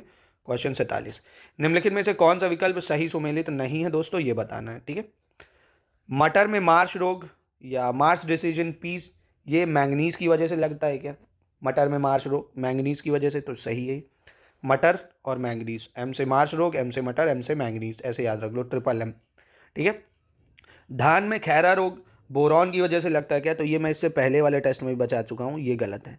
धान में खैरा रोग जो है वो बोरॉन नहीं, जस्ता यानी जिंक की वजह से लगता है। ठीक है, किसकी वजह से लगता है, जिंक की वजह से, तो ये ऑप्शन गलत हो जाएगा, बोरॉन नहीं जस्ता होना चाहिए था। ठीक है, बोरॉन नहीं जिंक होना चाहिए था। ठीक है, बाकी फूल गोभी में हिपटेल रोग ये मॉलीबेडनम की वजह से लगता है। नींबू में लिटिल लीफ रोग ये आपका जस्ता की वजह से लगता है। दोस्तों क्वेश्चन 48 देख लेते हैं। अवध के नवाबों को उनके कालानुक्रम में सुसज्जित करना है दोस्तों, यानी क्रोनोलॉजी में बताना है कौन नवाब कब रूल करा था दोस्तों ये याद कर लो। ठीक है, सफदरगंज का टाइम पीरियड क्या था, 1739 से 1754। शहादत खान का टाइम पीरियड 1722 से 1739। अशफाउद्दौला का 1775 से 1797। शुजाउद्दौला का 1754 से 1775। ठीक है, तो इसके हिसाब से अगर चला जाए तो सही क्रोनोलॉजी बैठ रही है डी वाली, 2143, 2143। ठीक है, तो इसको याद कर लेना। चलो, बाल सरस्वती निम्नलिखित में से किसकी किस्म है दोस्तों, ये पूछ रहा है, बाल सरस्वती किसकी किस्म है। तो दोस्तों देखिए बाल सरस्वती इससे पहले वाले भी टेस्ट में मैंने कराया था, ये एक धान की किस्म है। ठीक है, किसकी किस्म है, धान की किस्म है। ठीक है, सरसों की अगर पूछ लेता तब क्या बताते दोस्तों, तो दुर्गा मणि, कौन सी, दुर्गा मणि, ये दोस्तों सरसों की है, दुर्गा मणि सरसों, धान की हो गई बाल सरस्वती। गेहूं की पूछ लिया अगर तो क्या बताओगे, तो गेहूं की दोस्तों, गेहूं सोनालिका ट्रैक्टर उगाता है, तो ऐसे याद रखो, गेहूं सोनालिका। कपास की दोस्तों पूछ लिया अगर तो क्या बताओगे, तो श्यामली, श्यामली। ठीक है, कपास की श्यामली। ठीक है, सोनालिका, श्यामली, दुर्गामणि, और धान की बाल सरस्वती। ठीक है, चलो क्वेश्चन नंबर 50 देख लेते हैं। निम्नलिखित में से कौन सा सही सुमेलित नहीं है दोस्तों, शासक और राज्य, रूलर और स्टेट में कौन सा सही मैच नहीं कर रहा है। तो शासक और राज्य में राणा हमीर ये मेवाड़ के थे, राणा हमीर मेवाड़ के, ये बिल्कुल सही है दोस्तों। बाज बहादुर ये गुजरात से नहीं थे दोस्तों, बाज बहादुर मालवा के थे, बाज बहादुर मालवा के थे, ये गलत है। राणा चुंडा मारवाड़ ये सही है, राणा चुंडा मारवाड़ सही है। और कुतुब शाह गोलकुंडा, कुतुब शाह गोलकुंडा। ठीक है, तो कहने का मतलब है बाज बहादुर गलत है, यहाँ पे मालवा होना चाहिए था, क्या होना चाहिए था, मालवा। ठीक है, चलिए 51 देख लेते हैं। निम्नलिखित में से कौन सा विकल्प सही सुमेलित नहीं है दोस्तों, ये बताना है। ठीक है, तो कह रहे 21वीं सदी का पेड़ नीम है, 21वीं सदी के पेड़ को नीम, मतलब जो नीम है वो 21वीं सदी का पेड़ है, बिल्कुल सही है दोस्तों। विश्वव्यापी रेशा या ग्लोबल फाइबर कॉटन को कहा जाता है, तो ये भी बिल्कुल सही है। हरा सोना भैया गांजा अफीम, बिल्कुल हरा सोना अफीम को कहा जाता है, बहुत पैसा देता है अफीम, अफीम की खेती वाले बहुत पैसा कमा लेते हैं। मसालों की रानी काली मिर्च ये गलत है, मसालों की रानी दोस्तों इलायची को बोला जाता है, किसको, इलायची को बोला जाता है, या कार्डेमोम। ठीक है, किसको, इंग्लिश में इसको कार्डेमोम बोलते हैं, कार्डेमोम। चले 52 देख लेते हैं। निम्नलिखित में से सही विकल्प का चयन करना है, कौन सा सही है। मध्य पाषाणकालीन स्थल और उसकी अवस्थिति, मीजोलिथिक साइट और उसकी लोकेशन। ठीक है, तो इसको बताते हैं दोस्तों। आपका बीरभानपुर ये कहाँ है, उत्तर प्रदेश में क्या बीरभानपुर, नहीं गलत है। मीरभानपुर को मैच करें अगर तो ये पश्चिम बंगाल बनेगी, हालांकि मैचिंग पूछ नहीं रहा है पर मैं आपको बता रहा हूँ, बीरभानपुर पश्चिम बंगाल में है, उत्तर प्रदेश में नहीं है दोस्तों। ठीक, पहली चीज़। लोटेश्वर दोस्तों ये आपका कहाँ पे है? लोटेश्वर आपका गुजरात में है। लोटेश्वर कहाँ है? गुजरात में है। पैसरा दोस्तों बिहार में, मतलब आंसर तो इसका सी है कि बिहार सही मैच कर रहा है। पैसरा बिहार में है। और सराय नहार राय, ये बहुत इंपॉर्टेंट साइट है उत्तर प्रदेश की, ठीक है, सराय नहार राय। बहुत सारे हमें यहाँ से वो मिलते हैं, जो क्या बोलते हैं उसको, जो कंकाल होते हैं, नहीं 2 से 3 ब्यूरियल साइट होती हैं वो मिलती हैं। सराय नहार राय उत्तर प्रदेश, ठीक है। इस टाइप के क्वेश्चन 53 टाइप के भी बहुत आते हैं एग्जाम में साइंस से। क्या पूछ रहा भैया? जो आपका कौन सा है ये? कैप्सेंथिन। कैप्सेंथिन वर्णक संबंधित किससे है? The pigment capsanthin is related to, ठीक है, ये बताना आपको। टमाटर में लाल रंग किसकी वजह से होता है? तो भैया पहले तो ये समझ लो, टमाटर में लाल रंग जो होता है वो होता है लाइकोपिन। कौन सा? लाइकोपिन की वजह से होता है, पहली चीज। गाजर में लाल रंग दोस्तों किसकी वजह से होता है? ये बीटा कैरोटीन होता है। क्या होता है? बीटा कैरोटीन, ठीक है। गाजर में लाल रंग बीटा कैरोटीन। चिली में लाल रंग अगर पूछ ले, मतलब जो रेड कलर होता है मिर्ची में, वो किस लिए होता है दोस्तों? ये बिल्कुल सही है, ये होता है आपका कैप्सेंथिन की वजह से, ठीक है। जो रेड कलर होता है चिली में, मिर्च में, वो कैप्सेंथिन की वजह से होता है, यानी इसका आंसर तो सी हो जाएगा। और प्याज में लाल रंग दोस्तों किसकी वजह से होता है अगर पूछ ले, तो आप बताओगे एंथोसाइनिन। क्या बताओगे? एंथोसाइनिन, ठीक है, एंथोसाइनिन की वजह से। एंथोसाइनिन होता है प्याज में, बीटा कैरोटीन होता है आपका गाजर में, टमाटर में लाइकोपिन, और मिर्च में कैप्सेंथिन। पूछ सकता है ये, याद रखना कैप्सेंथिन, ठीक है। चलिए आगे बढ़ते हैं क्वेश्चन नंबर 54 पे दोस्तों। देखो दोस्तों, बोर हुआ करो तो पॉज कर लो, ठीक है, फिर 5 मिनट ब्रेक लो, फिर पढ़ो। पेपर बहुत करीब है इसलिए करो ज़रूर, क्योंकि समय अब नहीं बचा है। जितना अच्छा रिकॉल हो जाता है ना टेस्ट से, उतना और कहीं से नहीं होगा। पूरा रिवीजन हो जाती है जीएस टेस्ट करने से, ठीक है। चलो खैर देखते हैं। कह रहा है इमाद शाही राजवंश के राज्य बरार की स्थापना, इमाद शाही राजवंश के राज बरार की स्थापना 1490 में, 1490 में फतेह उल्ला इमाद शाही ने की थी। फतेह उल्ला इमाद शाही ने की थी। दोस्तों इस टाइप के क्वेश्चन आरो यारों में इतिहास में बहुत आते हैं, ठीक है, तो ये जरूर देखना। अकबर के शासन के दौरान 1596 में बरार राज्य को मुगल साम्राज्य में मिला लिया गया था। तो ये दोनों ही स्टेटमेंट अपनी जगह सही, ठीक है, ये दोनों सही हैं। अब बात करते हैं इस टाइप के क्वेश्चन की। तो इस टाइप का क्वेश्चन हार्ड लेवल में आता है, अमूमन इतिहास में इतना कम याद रहता है, तो परेशान होने की ज़रूरत नहीं है। छोड़ सकते हो, अगर नहीं बिल्कुल आइडिया, तुक्का मारने से बेटर है छोड़ सकते हो, क्योंकि और भी क्वेश्चन है उनको अटेम्प्ट कर सकते हो, है ना। तो एग्जाम में ऐसे क्वेश्चन तो मिलेंगे ही यार, उनसे डरना थोड़ी है। उनको स्किप करना है, हमको सारे के सारे नहीं करने हैं। हमको ऐसे करने हैं जिससे हमारा कट ऑफ निकले बस, क्योंकि इसमें चाहे जितने नंबर ले आओ, कोई मेरिट थोड़ी बनेगी, वो तो आपकी जीएस में बनेगी, मतलब जो मेंस होगा उसमें बनेगी। तो इसमें ज़्यादा माथापच्ची नहीं करनी, इसमें सिर्फ अपन को कट ऑफ निकालना है, जितना सेफ हम लोग पहुंच जाए। चलो 55 निम्नलिखित में से किसमें गुणसूत्रों की संख्या सबसे कम होती है दोस्तों? क्रोमोसोम्स सबसे कम किसमें पाए जाते हैं? बिल्ली, चिंपैंजी, मानव और कुत्तों में। तो दोस्तों कैट, सी से क्रोमोसोम, सी से कैट। इन ऑप्शनों में बिल्ली में क्रोमोसोम सबसे कम पाए जाते हैं, ठीक है, बिल्ली में क्रोमोसोम सबसे कम पाए जाते हैं। अगर सबसे ज़्यादा पूछ लेता तो कुत्ते में पाए जाते हैं सबसे ज़्यादा, 76-78 के आसपास पाए जाते हैं, ठीक है। बाकी बिल्ली में भी ऐसे ही पाए जाते हैं 38-40 के आसपास। तो ये याद रखिएगा क्रोमोसोम, ठीक है। चलिए मानव का तो याद ही रख लो यार, हाँ मानव के क्रोमोसोम याद रखो, और किसी के करो चाहे ना करो। मानव में 46 क्रोमोसोम पाए जाते हैं। कितने पाए जाते हैं? 46 क्रोमोसोम या गुणसूत्र पाए जाते हैं मानव में, 46, ठीक है। बाकी याद रखो ना रखो, मानव के जरूर याद रखो। 56 देख लेते हैं। 56 कह रहा है कि 9वीं शताब्दी में भारत आए अरबी यात्री सुलेमान ने, 9वीं शताब्दी में अरबी यात्री सुलेमान ने रूहामा की उपाधि किसे दी थी दोस्तों? ठीक है, किसे रूहामा की उपाधि दी थी दोस्तों? तो ये दी थी दोस्तों धर्मपाला को। किसको दी थी? धर्मपाला, धर्मपाला ऑप्शन है, ठीक है। पाला डायनेस्टी के जो थे धर्मपाला को दी थी दोस्तों, इसको याद रखिएगा, पूछ सकता है ये आपसे। चलिए बालू में उगने वाले पौधे को क्या कहते हैं दोस्तों? ये पूछ रहा है, जो पौधे बालू में उगते हैं उनको क्या बोलते हैं? तो उनको बोलते हैं दोस्तों बिल्कुल साइम्फोसाइट्स। जो बालू में उग जाते हैं ना, उनको साइम्फोसाइट्स बोला जाता है। क्या बोला जाता है? साइम्फोसाइट्स। ये तो रही बालू की बात। अगर आपसे पूछ ले लिथोफाइट्स क्या हैं, तो नाम से ही पता चल रहा है ना, लिथो और लिथोस्फेयर। तो जो चट्टानों में उगते हैं, ठीक है, चट्टानों में जो उगते हैं उनको बोलते हैं लिथोसफाइट्स। क्या बोलते हैं? लिथोसफाइट्स, ठीक है। जो रॉक्स में उगते हैं, इंग्लिश में बोले तो रॉक्स, हिंदी में चट्टान। नाम से पता चल रहा है ऑक्जीलोफाइट्स। तो ऑक्जीलोफाइट्स कहाँ उगेंगे दोस्तों? अम्लीय भूमि में या एसिडिक सॉइल में। जहाँ पे भी अम्लीय भूमि होगी ना, मतलब जहाँ पे एसिड ज़्यादा होगा, अम्लीय भूमि, अम्लीय भूमि में उगेंगे ये।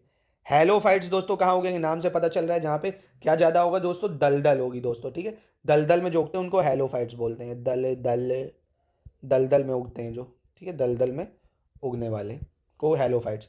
तो जो दलदल में उगते हैं हेलोफाइट्स, जो एसिडिक सॉइल में बोलते हैं यानी अम्लीय पौधे जो होते हैं ऑक्जेलोफाइट्स, और आपका साइम्फोफाइट्स ये किसको बोलते हैं, जो बालू में उगते हैं, और लिथोफाइट्स जो चट्टानों यानी रॉक में उगते हैं, ठीक है। तो ये सब याद रखिए। 58 नंबर, निम्नलिखित में से कौन सा विकल्प सही सुमेलित नहीं है दोस्तों, ये कह रहा है, ठीक है, कौन सा गलत है इसमें से, नगर और ये उसके संस्थापक। परिहासपुर ललितादित्य, परिहासपुर की संस्थापना ललितादित्य ने की थी, तो ये सही है, परिहासपुर ललितादित्य, परिहासपुर ललितादित्य। राजगृह तो बहुत फेमस है भैया, राजगृह ये कनिष्क ने थोड़ी करी थी, ये करी थी आपकी बिंबसार ने। किसने करी थी, बिंबसार ने करी थी, बिंबसार। पाटलिपुत्र उदयन बिल्कुल सही है। कंकनपुरा दिद्दा, कंकनापुरा दिद्दा, ठीक है। तो कहने का मतलब ऑप्शन बी गलत है, राजगृह बिंबसार पाटलिपुत्र उदयन, ये तो जरूर याद रखो दो। चलो 59 देखते हैं, निम्नलिखित में से गलत विकल्प का चयन करना है, कौन सा विकल्प गलत है दोस्तों, तो कर देंगे, क्या ही दिक्कत है। न्यूनतम जनसंख्या वाला राज्य भारत में सिक्किम है, ये जनगणना 2011 है क्योंकि और तो हुई नहीं। न्यूनतम जनसंख्या वाला राज्य पूरे भारत में सिक्किम है, तो ये बिल्कुल सही है। न्यूनतम दशकीय वृद्धि दर मतलब सबसे कम डिकेडल ग्रोथ केरल में हुई है, तो ये मैं इससे पहले भी आपको बता चुका हूँ, गलत है ये, नागालैंड में हुई है। कहाँ हुई है, नागालैंड में। देखो इस सेंसस से, यूपी सेंसस, भारत के सेंसस, इनसे सवाल आते ही आते हैं 4 से 5, तो ये पूरे मैंने 3 पार्ट में करा रखा है, अगर नहीं देखा है तो वो देख सकते हो, ठीक है। यूपी का भी सेंसस है, भारत का भी सेंसस है, और लाइफ स्टॉक पशु जनगणना, तीनों का वीडियो डालें, उसको एक बार देख लो, काफ़ी हेल्प हो जाएगी, ठीक है। और बाकी ये भी याद रखो, न्यूनतम जनसंख्या घनत्व अरुणाचल प्रदेश, और सबसे ज़्यादा दिल्ली। न्यूनतम लिंग अनुपात वाला राज्य हरियाणा, और सबसे ज़्यादा वाला केरल, ठीक है। चलिए 60 नंबर देखते हैं। 61 में कह रहा है, निम्नलिखित में से कौन सा कथन सही है। 2011 की जनगणना के अनुसार सिक्किम की दिबांग घाटी न्यूनतम आबादी वाला क्षेत्र है। तो दोस्तों दिबांग घाटी सिक्किम में थोड़ी, ये अरुणाचल में है, ये कहाँ है, अरुणाचल। अरुणाचल की दिबांग घाटी न्यूनतम आबादी वाला क्षेत्र है, ये अभी भी बताया। पॉपुलेशन डेंसिटी सबसे कम है दिबांग वैली में। यहाँ का घनत्व एक व्यक्ति प्रति वर्ग किलोमीटर है, बिल्कुल समझ रहे हो, स्पेस इतना ज़्यादा है कि 1 स्क्वायर किलोमीटर में मात्र एक आदमी रहता है, जगह ही जगह है, ठीक है। तो यानी बी बिल्कुल सही है, ए बिल्कुल गलत है, यहाँ अरुणाचल होना चाहिए था। चलिए एलियम सेपा, एलियम सेपा निम्नलिखित में से किसका वानस्पतिक नाम है भैया, एलियम सेपा किसका वानस्पतिक नाम है, तो पहले तो ये पढ़ो, प्याज को एलियम सेपा बोलते हैं, क्या बोलते हैं, प्याज को एलियम सेपा, प्याज को एलियम सेपा, ठीक है, पूछ सकता है, तो इसलिए याद रखना है। गेहूं लहसुन सहतूत का लिख दे रहा हूँ दोस्तों, ये लिख दिया इसलिए टाइम बचेगा आपका, ये याद कर लो एक बार, ये लो। गेहूं को बोलते हैं ट्रिटिकम एस्टिवम, क्या बोलते हैं, ट्रिटिकम एस्टिवम, ट्रिटिकम एस्टिवम गेहूं। लहसुन को बोलते हैं एलियम, क्या बोलते हैं, एलियम सेटिवुम, एलियम सेटिवुम, ठीक है, लहसुन एलियम सेटिवुम, गेहूं ट्रिटिकम एस्टिवम, सहतूत मोरस, सहतूत मोरस, और प्याज एलियम सेपा, प्याज एलियम सेपा, याद रखना, लहसुन प्याज एलियम प्रजाति के हैं, ठीक है। चलिए आगे बढ़ते हैं हम लोग 62 नंबर पे। 62 कह रहा है, निम्नलिखित में से कौन सा प्रसिद्ध स्मारक मोहम्मद बिन तुगलक द्वारा बनाया गया है दोस्तों, ठीक है, कौन सा मोहम्मद बिन तुगलक द्वारा बनाया गया है, ये बताना है। तो दोस्तों देखिए, 2.5 दिन का झोपड़ा ये किसने बनाया था, तो ये बनाया था कुतुबुद्दीन ऐबक ने, कुतुबुद्दीन ऐबक, शॉर्ट में लिख रहा हूँ, कुतुबुद्दीन ऐबक। बदायूं की जामा मस्जिद किसने बनाई थी दोस्तों, तो ये इल्तुतमिश ने बनाई थी, इल्तुतमिश ने बनाई थी बदायूं की जामा मस्जिद। हजार सीतून किसने बनाया था, तो ये अलाउद्दीन खिलजी ने बनाया था, अलाउद्दीन खिलजी ने, ठीक है, अलाउद्दीन खिलजी, अलाउद्दीन खिलजी। शेख निजामुद्दीन औलिया का मकबरा बनाया है किसने, मोहम्मद बिन तुगलक ने। शेख निजामुद्दीन औलिया का मकबरा किसने बनाया, मोहम्मद बिन तुगलक, मोहम्मद बिन तुगलक ने क्या बनाया, शेख निजामुद्दीन औलिया का मकबरा, तो ये सही है। 63 नंबर देख लेते हैं, 63 क्या कह रहा है। डॉक्टर राजेंद्र प्रसाद संविधान सभा की निम्नलिखित में से किस समिति के अध्यक्ष नहीं थे, ये बताना है दोस्तों। तो देखिए डॉक्टर राजेंद्र प्रसाद किस समिति के अध्यक्ष थे, पहली चीज संचालन समिति, यही देखते थे, स्टीयरिंग कमेटी। वित्त एवं कर्मचारी समिति, ये भी दोस्तों डॉक्टर राजेंद्र प्रसाद देखते थे। प्रक्रिया नियम समिति, ये भी डॉक्टर राजेंद्र प्रसाद ही देखते थे। यूनियन कॉन्स्टिट्यूशन कमेटी, ये दोस्तों कौन देखता था, ये हमारे नेहरू जी देखते थे, ये कौन देखता था, नेहरू जी देखते थे, ठीक है। तो इसका आंसर क्या हो जाएगा, डी वाला, ये नेहरू जी, बाकी 3 कौन, राजेंद्र प्रसाद। चलिए बहुत बढ़िया। 64 नंबर देख लेते हैं। युद्ध है दोस्तों बहुत जरूरी, निम्नलिखित में से किस युद्ध में हुमायूं को शेर शाह सूरी द्वारा पराजित किया गया था। ठीक है, हुमायूं को शेर शाह सूरी ने किस युद्ध में हराया था? तो ये तो आपको पता होगा, चौसा के युद्ध में। चौसा के युद्ध में हुमायूं ने शेर शाह सूरी को हरा दिया था, मतलब शेर शाह सूरी ने, माफ़ कीजिएगा, हुमायूं को तबीयत से धोया था। और ये हुआ कब था? 1539 में। 1539 हुमायूं वर्सेस शेर शाह सूरी। ठीक, अब घाघरा का युद्ध पूछ ले अगर, तो ये तो 1529 में हुआ था, 1529। ठीक है, ये किसके बीच में हुआ अगर पूछ ले, तो बाबर वर्सेस अफगान, बाबर वर्सेस अफगान, है ना, अफगान रूलर और बाबर के बीच में हुआ था। चंदेरी का युद्ध दोस्तों पूछ ले अगर, तो ये आप बताओगे 1528 में। ये किसके बीच में हुआ?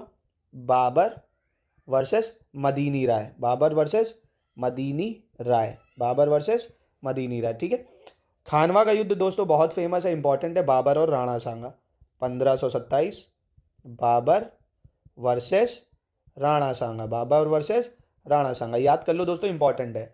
बैटल ऑफ खानवा या खानवा का युद्ध, बाबर और Rana Sanga, 1527।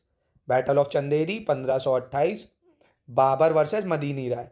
Battle of Ghaggar 1529, Babur versus Afghan ruler. Battle of Chausa 1539, Sher Shah Suri versus Humayun. ठीक है, बहुत इंपॉर्टेंट क्वेश्चन है ये, है ना, इससे एग्जाम में कई बार क्वेश्चन फंस जाता है। 65 नंबर देखते हैं, निम्नलिखित में से कौन सा विकल्प सही सुमेलित नहीं है दोस्तों, कह रहा है, कौन सा गलत मैच कर रहा है? अमेरिका के संविधान से हमने लिया है राष्ट्रपति पर महाभियोग, बिल्कुल सही है। ब्रिटिश संविधान से हमने लिया है बाईकैमरलिज्म, तो ये भी बिल्कुल भी दोस्तों सही है। ऑस्ट्रेलिया संविधान से कंकरेंट लिस्ट या समवर्ती सूची, ये भी सही है। दक्षिण अफ्रीका की संविधान से हमने लिया है विधि द्वारा स्थापित प्रक्रिया, ये गलत है। ये हमने जापान से लिया है, ये कहाँ से लिया है? जापान से लिया है, तो ये दोस्तों गलत है, पॉलिटी का क्वेश्चन है, ये गलत है। ठीक है, 66 देख लेते हैं दोस्तों, कह रहे हैं निम्नलिखित में से कौन सा विकल्प सही सुमेलित नहीं है दोस्तों। ठीक है, कौन सा सही मैच नहीं कर रहा है? दीवाने मुस्तखरज, इसको अलाउद्दीन खिलजी ने बनाया था दोस्तों, तो ये बिल्कुल सही है।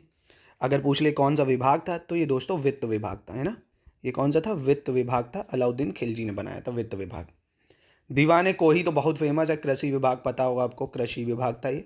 इसको किसने बनाया था दोस्तों? एक सेकेंड, कृषि विभाग था ये, इसको किसने बनाया था? इसको बनाया था मोहम्मद बिन तुगलक, ये भी सही है, कृषि विभाग।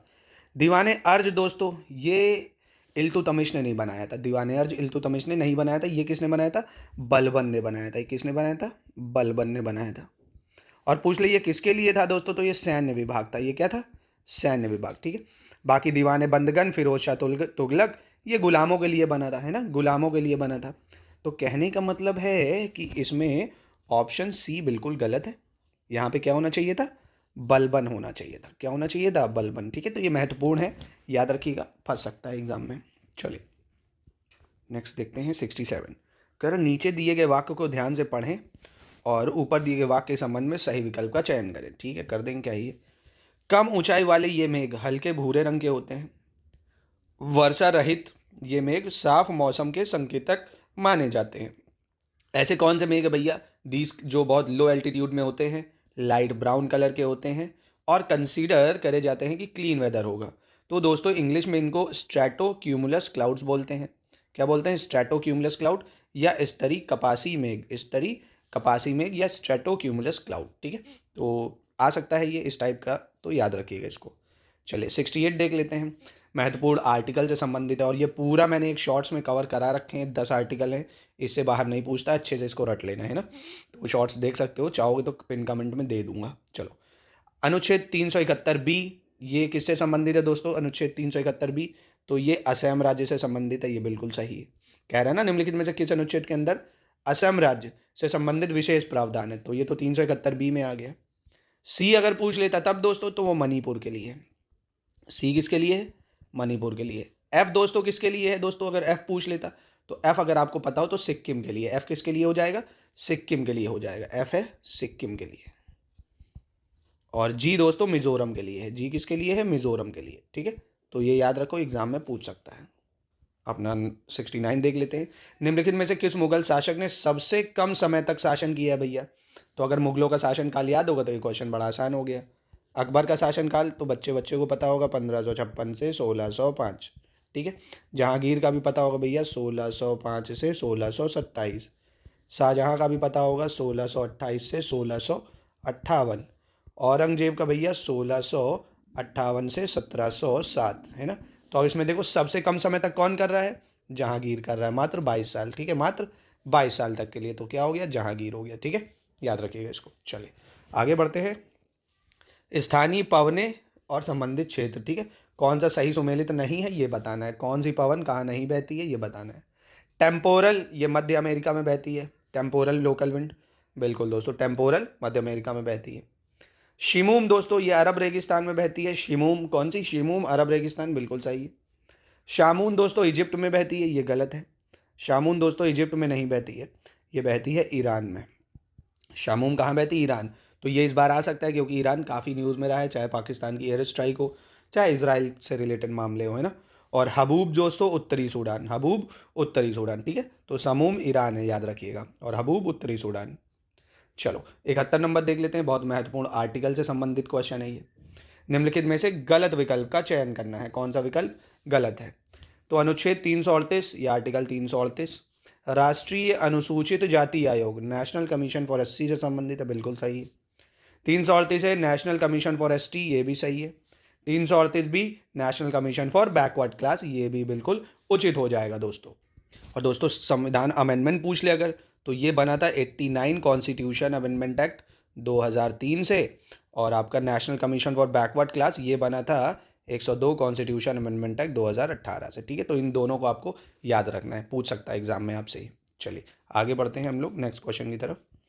नेक्स्ट क्वेश्चन देख लेते हैं। कह रहा है निम्नलिखित को क्रोनोलॉजी में सेट करना है, कालानुक्रम में व्यवस्थित करना है, कर देंगे, क्या ही दिक्कत है। चलो बालाजी विश्वनाथ का शासनकाल कब रहा है भैया, बालाजी विश्वनाथ का शासनकाल, तो ये रहा है 1713 से 1720, ठीक है। बालाजी विश्वनाथ 1713 से 1720। बाजीराव प्रथम का शासनकाल बहुत इंपॉर्टेंट है, 1720 से 1740, 1720 से 1740। माधवराव का भैया आपको पता होगा, इनके दौरान पानीपत की बैटल भी हुई थी, 1761 से 1772 हो जाएगा। और संभाजी का शासनकाल अगर देख लें तो ये सबसे पहले था 1680 से 1689, ठीक है। ये छत्रपति साहू जी के सबसे बड़े बेटे थे संभाजी। तो बस इसके हिसाब से देख लो, 4 सबसे पहले कहाँ आ रहा है, ए में आ रहा है, 4 हो गया, है ना। एक भी ऑप्शन पता होता तो कर ले जाते हैं। चलो 73 देख लेते हैं। निम्नलिखित में से कौन सा विकल्प गलत है दोस्तों, ये बताना है कौन सा विकल्प गलत मैच कर रहा है। स्थानांतरित कृषि का स्थानीय नाम और राज्य, ठीक है। तो डहिया ये झारखंड में बोलते हैं, ये गलत है। डहिया खेती जो है दोस्तों ये स्थानीय खेती है मध्य प्रदेश की, किसकी है, मध्य प्रदेश की, तो यही गलत हो गया। डहिया किसकी है, मध्य प्रदेश की, ठीक है। पेंडा आंध्र प्रदेश की है, बिल्कुल सही है, पेंडा आंध्र प्रदेश। बिंगरा उड़ीसा, कुमारी पश्चिमी घाट, ठीक है। तो ब्रिंगा उड़ीसा, ब्रिंगा उड़ीसा, कुमारी वेस्टर्न घाट, पेंडा आंध्र प्रदेश, डहिया एमपी, ठीक है, डहिया एमपी, याद रखिएगा इसको। ज्योग्राफी में एक क्वेश्चन एग्रीकल्चर से रिलेटेड है, आ सकते हैं, ठीक है। चलिए आगे बढ़ते हैं। 74 किस संशोधन अधिनियम के अंतर्गत लोकसभा और राज्यसभा में चुनाव के लिए मतदान 21 वर्ष से 18 कर दिया गया, ये तो यार सबको पता होगा, बच्चे बच्चे को, बहुत सिंपल है। 61 कॉन्स्टिट्यूशन अमेंडमेंट एक्ट 1989, ठीक है, बहुत ईजी था ये। 75 निम्नलिखित युद्ध को कालानुक्रम क्रम में व्यवस्थित करना है भैया, क्रोनोलॉजी में सेट करना है, ये लेटेस्ट पैटर्न में बहुत आने लगे हैं। सरहिंद का युद्ध, सामूगढ़ का युद्ध, कालिंजर का युद्ध और देवरा का युद्ध, ठीक है। तो दोस्तों सरहिंद का युद्ध हुआ है 1555 में, कब हुआ है, 1555 में। सामूगढ़ का युद्ध हुआ है दोस्तों 1658 में, कब हुआ है, 1658 में। कालिंजर का युद्ध हुआ है दोस्तों 1545 में। देवरा का युद्ध हुआ है दोस्तों 1532 के आसपास, ठीक है। तो इनमें से देखिए सबसे पहले कौन सा हो रहा है भैया, देवरा का युद्ध, यानी 4 कहाँ दिख रहा है, सी में, ये हो गया ऑप्शन आपका सी, ठीक है। तो battle of Sirhind 1555, battle of Samugarh 1658, battle of Kalinjar 1545, battle of Devara 1532, ठीक है। अच्छे से इसको छांट लो भैया, तो ऑप्शन सी है, ठीक है। 76 देख लेते हैं। स्वच्छ वायु सर्वेक्षण 2023 के संबंध में गलत विकल्प बताना है, कौन सा गलत है, ठीक है, इंपॉर्टेंट है ये। मध्य प्रदेश राज्य के इंदौर को 10 लाख प्लस जनसंख्या की श्रेणी में प्रथम रैंक दी गई है भैया, तो ये तो रहता ही है, इंदौर काफ़ी टाइम से नंबर 1 पे। दूसरा, महाराष्ट्र राज्य के अमरावती को 3 से 10 लाख जनसंख्या की श्रेणी में प्रथम रैंक दी गई है, बिल्कुल सही है दोस्तों, ये भी स्वच्छ वायु यहाँ की में। हिमाचल प्रदेश राज्य के परवाणु को 3 लाख से कम जनसंख्या की श्रेणी में पहला स्थान मिला है, तो ये भी बिल्कुल सही है, इनमें से कोई गलत नहीं है, ठीक है। तो कौन कौन है? हिमाचल प्रदेश का परमाणु, महाराष्ट्र का अमरावती, मध्य प्रदेश का हमेशा की तरह इंदौर। ठीक है, आगे बढ़ते हैं। क्वेश्चन नंबर 77 देख लेते हैं। 77 में क्या कह रहा है? दक्षिण के राज्य और उनके शासक का मिलान करना है हमको। कर ही देंगे, क्या ही है। चलो, कोशाल भैया, कोशाल के शासक कौन थे? कोशाल के शासक थे महेंद्र। कौन थे? महेंद्र बाहुबली, कोशाल महेंद्र। महाकांतार के दोस्तों कौन थे? महाकांतार के व्याघ्रराज, महाकांतार के व्याघ्रराज। ठीक है। पिष्टपुर के दोस्तों कौन हो जाएंगे? पिष्टपुर के, तो ये थे दोस्तों महेंद्रगिरी, पिष्टपुर के महेंद्रगिरी और एरंडपल दमन, एरंडपल दमन। ठीक है, यानी इसके हिसाब से सही ऑप्शन बैठ रहा है ए। कौन सा बैठ रहा है? ए। ठीक है, ए। चलिए दोस्तों, तो 77 का हो जाएगा ए। ठीक है, याद रखिएगा। फिर से मैच करा दूं क्या? कोशाल का महेंद्र, महाकंद्र का हो गया आपका व्याघ्रराज, पिष्टपुर हो गया आपका महेंद्रगिरी और इंडपाला दमन। ठीक है, चलिए दोस्तों, क्वेश्चन नंबर 78 देखते हैं। कह रहा है निम्नलिखित में से कौन सा विकल्प सही सुमेलित नहीं है। ठीक है, अब ये समझो, ये नदी है और ये नदी के किनारे के शहर हैं। ठीक है, तो तापी नदी के किनारे बैतूल है, बिल्कुल, और ये मध्य प्रदेश में है। मांडवी नदी के किनारे पणजी है, ये भी बिल्कुल सही है दोस्तों। साबरमती के नदी के किनारे भरूच है, ये गलत है। भरूच गुजरात में है, ये नर्मदा नदी के किनारे है। कहाँ है? नर्मदा नदी के किनारे। और वैगई नदी के किनारे मदुरई है, तमिलनाडु में, ये भी बिल्कुल सही हो जाएगा। ठीक है, तो इसका ऑप्शन कौन सा गलत हो जाएगा? आपका ऑप्शन सी इसका गलत हो जाएगा। ठीक है, चलिए 79 देख लेते हैं। 79 क्या कह रहे हैं? निम्नलिखित में से सही कथन कौन सा है, ये बताना है। कौन सा कथन सही है? राजाधिराज प्रथम एकमात्र चोल शासक है जिसने अश्वमेध यज्ञ किया था। राजाधिराज वन एक ऐसे राजा हैं, चोल शासक है, जिनने अश्वमेध वध किया, ये बिल्कुल सही है। उत्तर प्रदेश के कौशाम्बी जिले से बाज के आकार के अग्निकुंड का प्रमाण मिला है, ये भी बिल्कुल दोस्तों सही है। कहाँ से मिला है? कौशाम्बी जिले से मिला है। मध्य प्रदेश के पुरोला से गरुड़ के आकार के अग्निकुंड का प्रमाण मिला है, ये गलत है दोस्तों। ये हमें कहाँ से मिला है? उत्तराखंड से मिला है। ये कहाँ से मिला है? उत्तराखंड से मिला है दोस्तों। ये बहुत इंपॉर्टेंट है, क्योंकि गरुड़ की मूर्ति भी इस बार अयोध्या में लगी है, तो ये पूछ सकता है। तो उत्तराखंड के पुरोला से गरुड़ के आकार के अग्निकुंड का प्रमाण मिला है। कहाँ से? उत्तराखंड के पुरोला से। तो यानी इसका तो ऑप्शन 1 और 2 सिर्फ सही हो जाएगा। चलो, बहुत बढ़िया। क्वेश्चन नंबर 80 देख लेते हैं। निम्नलिखित में से सबसे पूर्वी दर्रे, सबसे पूर्वी का मतलब ईस्टर्न मोस्ट पास की बात कर रहा है, कौन सा है भैया? खाइबर, इमिसला, पीर पंजाल या पेनिसला? बहुत आसान है दोस्तों। तो दोस्तों देखिए, सबसे पहले तो ये समझ लो कौन सा पास कहाँ है, ये एग्जाम में बहुत पूछता है। ठीक है, तो दोस्तों ये याद रख लो, खाइबर पास देखो आपको सबसे पहले यही मिलेगा पाकिस्तान की तरफ। फिर आप इधर चलोगे तो आपको पीर पंजाल पता होगा, है ना। फिर आपको कौन सा मिलेगा? पेंसिला दर्रा। और ये जो इमिसला है, ये एकदम, ये जो लद्दाख का इधर वाला रीजन है ना, यहाँ पे मिलते हैं। तो कहने का मतलब है सबसे ईस्टर्न मोस्ट की अगर बात करेगा आपसे, तो आप बताओगे सर इमिसला है इनमें से। तो ठीक है, इमिसला पास। तो पासेस भी कई बार एग्जाम में पूछते हैं, तो इनको आपको याद रखना है। ठीक है, चलिए 81 देख लेते हैं। निम्नलिखित में से कौन सा विकल्प सही सुमेलित नहीं है, ये बताना है। तो देखो दोस्तों, ये मैं आपको करा चुका हूँ। अगर आप मेरा लेक्चर नहीं देखे हो इंपॉर्टेंट वॉइसराय या गवर्नर जनरल का, तो देख सकते हो अभी भी, उससे काफ़ी कुछ जानने को मिल जाएगा एग्जाम के लिए। ठीक है, लॉर्ड कर्जन कलकत्ता निगम अधिनियम क्या इसने बनाया?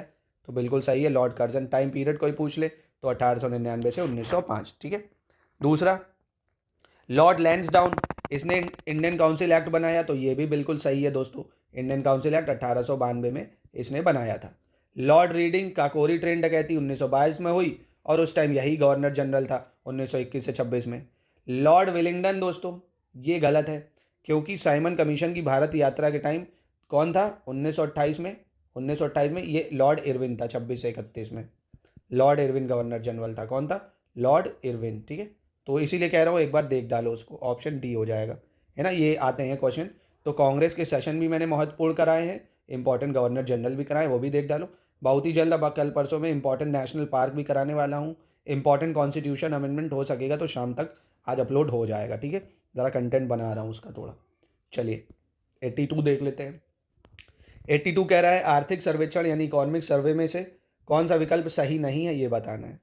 6 जनवरी 2023 तक 220 करोड़ से ज़्यादा कोविड वैक्सीन की खुराक लोगों को दी जा चुकी है, तो ये दोस्तों सही है बिल्कुल। 220 करोड़ वैक्सीन जनवरी तक लग चुकी है। और 4 जनवरी 2023 तक आयुष्मान भारत योजना के तहत लगभग 22 करोड़ लाभार्थियों को सत्यापन किया जा चुका है, तो ये भी बिल्कुल सही है। आयुष्मान भारत के तहत देश भर में 1.54 लाख से ज़्यादा हेल्थ एंड वेलनेस सेंटर शुरू किए गए, ये भी सही है। कहने का मतलब इसमें से कोई गलत नहीं है।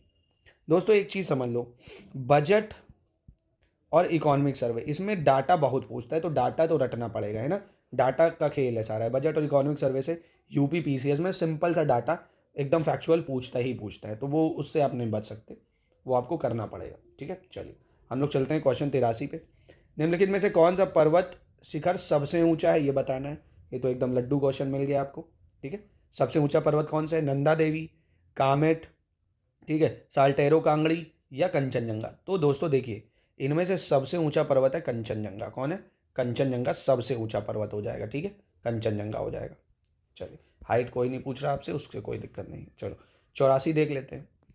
निम्नलिखित में से गलत विकल्प का चयन करना है, कौन सा विकल्प गलत है? आर्थिक सर्वेक्षण 2022-23 के अनुसार वर्ष 2021-22 की मानव विकास सूचकांक या ह्यूमन डेवलपमेंट इंडेक्स के रिपोर्ट में भारत 191 देशों और क्षेत्रों में 132वें स्थान पर है। तो बिल्कुल दोस्तों, ह्यूमन डेवलपमेंट इंडेक्स में 191 कंट्रियों में भारत का 132वां स्थान है।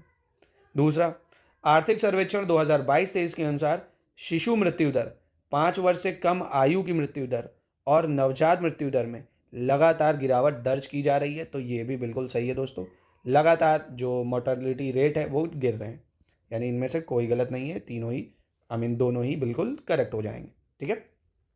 नेक्स्ट की तरफ बढ़ते हैं। क्वेश्चन 85 में नदियां दी हैं और उनका उद्गम स्थल मिलान करना है, बढ़िया रिवीजन हो जाएगा। चलिए, तो गोमती नदी पता होगा आपको, फूलार लेक से निकलती है भैया, पीलीभीत से, है ना। तो वो कहाँ है? उत्तर प्रदेश, ये रहा उत्तर प्रदेश, ठीक है। दूसरी भैया तीस्ता, तीस्ता तो भैया उधर उत्तर क्या है, वो पश्चिम बंगाल की तरफ बहती है, तो तीस्ता हो गई, सिक्किम से निकलेगी भैया, तिब्बत से आती है। केन नदी भैया बहुत ही फेमस, पता ही होगा, मध्य प्रदेश से निकल के आएगी केन नदी। दामोदर नदी झारखंड, ठीक है। तो ये लड्डू क्वेश्चन था, आराम से कर सकते थे इसको, बी हो जाएगा इसका ऑप्शन, ठीक है, इसका ऑप्शन बी हो जाएगा। चलिए दोस्तों 86 दोस्तों थोड़ा गलत मिसप्लेस हो गया है, ऑप्शन सही नहीं लगे हैं, तो इसको स्किप करेंगे, माफ़ कीजिएगा। 87 देख लेते हैं। 87 में क्या ही है, कोई दिक्कत नहीं। क्योटो प्रोटोकॉल एक अंतर्राष्ट्रीय संधि है जिसे ग्लोबल वार्मिंग में योगदान देने वाली गैसों के उत्सर्जन को कम करने के उद्देश्य से किस वर्ष अपनाया गया था भैया, ये बताना है। क्योटो प्रोटोकॉल, तो क्योटो तो आपको पता होगा ये कहाँ पे है, जापान में है। एक इंटरनेशनल ट्रीटी थी, इसको अपनाया गया था 1997 में। कहाँ पर अपनाया गया था? 1997 में, ठीक है। कार्बन क्रेडिट की अवधारणा भी यहाँ से आई थी, ठीक है, 1997 में अपनाया गया था इसको। चलिए, एक शहर को मेगा सिटी कहा जाता है जब उस शहर की जनसंख्या कितने मिलियन से अधिक हो जाती है। तो दोस्तों देखिए, जब भी किसी शहर की जनसंख्या 10 मिलियन से ज़्यादा हो जाएगी, मतलब 1 करोड़ लोग पहुंच जाएंगे, तो उसको क्या बोला जाता है? उसको कौन सा शहर बोलते हैं? मेगा सिटी बोलते हैं, क्योंकि 1 मिलियन में 10 लाख होते हैं और 10 मिलियन का मतलब 1 करोड़ लोग, तो उसको बोलते हैं मेगा सिटी। जैसे कानपुर एक मेगा ही सिटी है, 2 करोड़ के आसपास की जनसंख्या है यहाँ पे शायद, है ना। चलिए 80 कौन सा देखते हैं, 89 नंबर देख लेते हैं दोस्तों। चलिए, निम्नलिखित में से गलत विकल्प का चयन करना है, कौन सा विकल्प गलत है? इकोनॉमिक सर्वे का क्वेश्चन है ये। आर्थिक सर्वेक्षण 2022-23 के अनुसार दीनदयाल अंत्योदय योजना राष्ट्रीय ग्रामीण आजीविका मिशन के अंतर्गत गरीब और कमजोर समुदायों की कुल 8.7 करोड़ महिलाओं को 81 लाख स्वयं सहायता समूहों में शामिल किया गया है दोस्तों। तो ये बिल्कुल पहली चीज़ तो सही है। कितने लोगों को शामिल करा गया भैया? 8.7 करोड़ महिलाओं को 81 लाख स्वयं सहायता समूहों में, बिल्कुल सही है, सेल्फ हेल्प ग्रुप जिसको कहते हैं। दूसरा, आर्थिक सर्वेक्षण 2022-23 के अनुसार प्रधानमंत्री उज्ज्वला योजना 2.0 के अंतर्गत एलपीजी कवरेज 2016 के 62% से बढ़ के 99.8% हो गया। समझ रहे हो, देख रहे हो, हर घर में एलपीजी मिल गया ऑलमोस्ट, ये कह रहे हैं। तो बिल्कुल सही है दोस्तों ये भी, ठीक है, ये भी बिल्कुल करेक्ट हो जाएगा। चलो 90 नंबर देख लेते हैं, 90 क्या कह रहे हैं। निम्नलिखित में से सही विकल्प का चयन करना है, ये बजट का क्वेश्चन है। केंद्रीय बजट का है 2023-24 के अनुसार वर्ष 2047 तक, कब? वर्ष 2047 तक सिकल सेल एनीमिया को खत्म करने के लिए एक मिशन शुरू किया जाएगा। सिकल सेल एनीमिया को शुरू करने के, तो ये बिल्कुल सही है। केंद्रीय बजट 2023-24 के अनुसार भारत दुनिया में श्री अन्न का सबसे बड़ा उत्पादक और दूसरा सबसे बड़ा निर्यातक है। तो ये भी दोस्तों बिल्कुल सही है, इनमें से कुछ गलत नहीं है, दोनों ही विकल्प अपनी जगह एकदम सही हो जाएंगे। चलिए 91 देखते हैं। उत्तर प्रदेश राज्य का निम्नलिखित में से कौन सा जिला केन बेतवा लिंक परियोजना के तहत लाभान्वित होगा? तो ये दोस्तों बहुत इंपॉर्टेंट क्वेश्चन है। केन बेतवा लिंक परियोजना के तहत समझ लो आप, एमपी के 9 प्रदेश हैं और उत्तर प्रदेश के 4 प्रदेश हैं। तो यूपी के तो 4 याद रखो, ये जरूरी है। यूपी के 4 प्रदेश कौन कौन से हैं ये समझ लो पहले। जैसे पहला है बांदा, एक है, सुना होगा भैया, बांदा बुंदेलखंड रीजन का है। महोबा सुना होगा आपने, बांदा महोबा हो गया। झांसी हो गया, पानी की कमी को दूर यहीं करा जा सकता है। और आपका ललितपुर, ठीक है। तो इनमें से कौन सा ऑप्शन दिख रहा है भैया? ललितपुर दिख रहा है, ललितपुर हो जाएगा। ये याद रखो, केन बेतवा लिंक से उत्तर प्रदेश के 4 जो डिस्ट्रिक्ट हैं उनको सेट करा गया, बांदा, झांसी, महोबा, ललितपुर। बांदा, झांसी, महोबा, ललितपुर, बांदा, झांसी, महोबा, ललितपुर। और एमपी के 9 है, वो नहीं भी याद करोगे चल जाएगा, वो नहीं पूछेगा, उत्तर प्रदेश के पूछ सकता है। तो बांदा, झांसी, महोबा, ललितपुर, ठीक है, कोई समस्या लिंक नहीं होनी चाहिए। चलिए 92 देख लेते हैं। केंद्रीय बजट 2023-24 के अनुसार केंद्र सरकार ने उत्तर पूर्वी क्षेत्र के कितने ब्लॉकों में आकांक्षी जिला और ब्लॉक कार्यक्रम शुरू किया है दोस्तों? ठीक है, कितनी जगह पे ये शुरू किया है? तो ये करा है दोस्तों 500 ब्लॉक्स में। कितने ब्लॉक्स में? 500 ब्लॉक में, नॉर्थ ईस्ट रीजन के 500 ब्लॉक में इसको शुरू करा गया। तो ये भी महत्वपूर्ण क्वेश्चन है, नॉर्थ ईस्ट स्टेट काफ़ी न्यूज़ में इस बार रहे हैं, तो बन सकता है सवाल। चलिए, निम्नलिखित में से कौन सा देश 8 दिसंबर 1985 को स्थापित दक्षिण एशियाई क्षेत्रीय सहयोग संघ का सदस्य नहीं है? ठीक है, which of the following country is not a member of South Asian association for regional cooperation establish on 8 December 1985। तो मेरे प्यारे दोस्तों, ये बात कर रहा है किसकी? दक्षिण एशियाई क्षेत्रीय सहयोग संघ की स्थापना जो कि 1950 में हुई थी।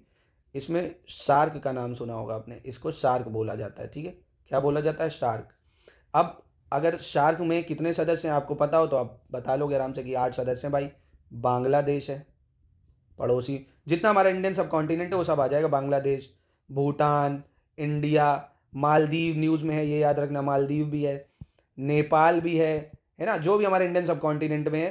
पाकिस्तान, श्रीलंका, अफगानिस्तान सब है एक्सेप्ट म्यांमार। ठीक है, म्यांमार नहीं है।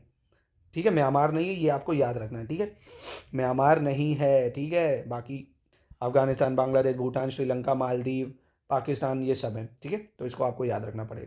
चलो 94 देख लेते हैं। आर्थिक सर्वेक्षण 2022-23 के अनुसार भारत ने वर्ष डैश से पहले ही गैर जीवाश्म ईंधन से 40% स्थापित बिजली क्षमता का लक्ष्य हासिल कर लिया है भैया। पहले ही हमने हासिल कर लिया। तो ये हमने करा है 2030, कितना? 2030 तक रखा है। आपने टारगेट क्या रखा है? 2030 तक 40% स्थापित बिजली क्षमता का लक्ष्य हासिल कर लिया है 2030 तक हम लोगों ने, किसमें? गैर जीवाश्म ईंधन से। ठीक है, तो इसको याद रखिएगा, हम लोगों ने 2030 टारगेट रखा है। चले दोस्तों 95 नंबर देखते हैं। ओजोन मंडल शब्द संबंधित है किससे भैया? क्षोभ मंडल, समताप मंडल, मध्यम मंडल या ताप मंडल? ठीक है, तो दोस्तों ट्रोपोस्फेयर, स्ट्रेटोस्फेयर, मीजोस्फेयर या थर्मोस्फेयर? तो आपको पता हो अगर, तो ये तो ट्रोपोस्फेयर सबसे नीचे लेयर होती है, फिर उसके ऊपर कौन सी होती है? स्ट्रेटोस्फेयर, फिर मीजोस्फेयर है ना, फिर थर्मोस्फेयर। तो स्ट्रेटोस्फेयर में ही पाया जाता है ओजोन मंडल, है ना। कहाँ पाया जाता है? स्ट्रेटोस्फेयर, मतलब आपका समताप मंडल में ही ओजोन लेयर पाई जाती है। ठीक है, वही अमूमन हाइट अगर आप देखो तो वही 15 से 35 किलोमीटर के बीच में इसकी हाइट होती है। ठीक है, चलिए क्वेश्चन 96 नंबर देख लेते हैं। 96 कह रहा है, निम्नलिखित में से सही विकल्प का चयन करना है, कौन सा विकल्प सही है? नवीनतम ऊर्जा सांख्यिकी डाटा 2023 के अनुसार संयुक्त राज्य अमेरिका विश्व में ईंधन दहन से कार्बन डाइऑक्साइड उत्सर्जन के संदर्भ में पहले स्थान पर है दोस्तों। तो मेरे भाई, मेरे दोस्त, ये बिल्कुल गलत है, क्योंकि संयुक्त राज्य अमेरिका नहीं, यहाँ हमारा चाइना है भैया सबसे ज़्यादा। यहाँ कौन है? संयुक्त राज्य अमेरिका नहीं, चाइना है, सबसे ज़्यादा कार्बन डाइऑक्साइड दहन कर रहा है, पहला नंबर।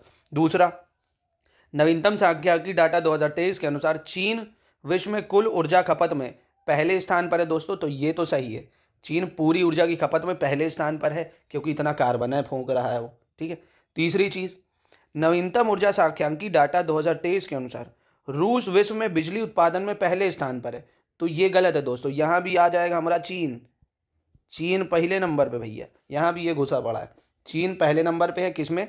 बिजली उत्पादन में भी, ऊर्जा खपत में भी, और कार्बन डाइऑक्साइड छोड़ने में भी। और सूप तो पीता ही है कार्बन का मतलब उसका चमगादड़ होगा, सॉरी। ठीक है, चलिए 97 देख लेते हैं। 97 क्या कह रहा है? निम्नलिखित में से कौन सा अंतर्राष्ट्रीय हवाई अड्डा एक केंद्र शासित प्रदेश की राजधानी में स्थित है? कौन सा हवाई अड्डा एक केंद्र शासित प्रदेश की राजधानी में स्थित है दोस्तों? ठीक है, बिल्कुल कोई दिक्कत नहीं। स्वामी विवेकानंद अंतर्राष्ट्रीय हवाई अड्डा ये कहाँ पे है दोस्तों? तो ये आपको अगर पता हो, ये तो छत्तीसगढ़ में है, ये तो यूटी है नहीं, ये छत्तीसगढ़ में हो गया। डाबोलो नहीं, कौन सा डाबोलिम अंतर्राष्ट्रीय हवाई अड्डा, कौन सा डाबोलिम अंतर्राष्ट्रीय हवाई अड्डा, ये तो यार गोवा में है, ये गोवा में है। वीर सावरकर अंतर्राष्ट्रीय हवाई अड्डा दोस्तों, ये आपको पता हो, ये मोदी जी ने अंडमान एंड निकोबार में करा है। ठीक है, पोर्ट ब्लेयर में, पोर्ट ब्लेयर में है वीर सावरकर अंतर्राष्ट्रीय हवाई अड्डा। और बागडोगरा अंतर्राष्ट्रीय हवाई अड्डा, ये दोस्तों कहाँ पे है? तो ये आपका वेस्ट बंगाल में, ये कहाँ पे है? वेस्ट बंगाल में। ठीक है, चलिए क्वेश्चन 98 देख लेते हैं।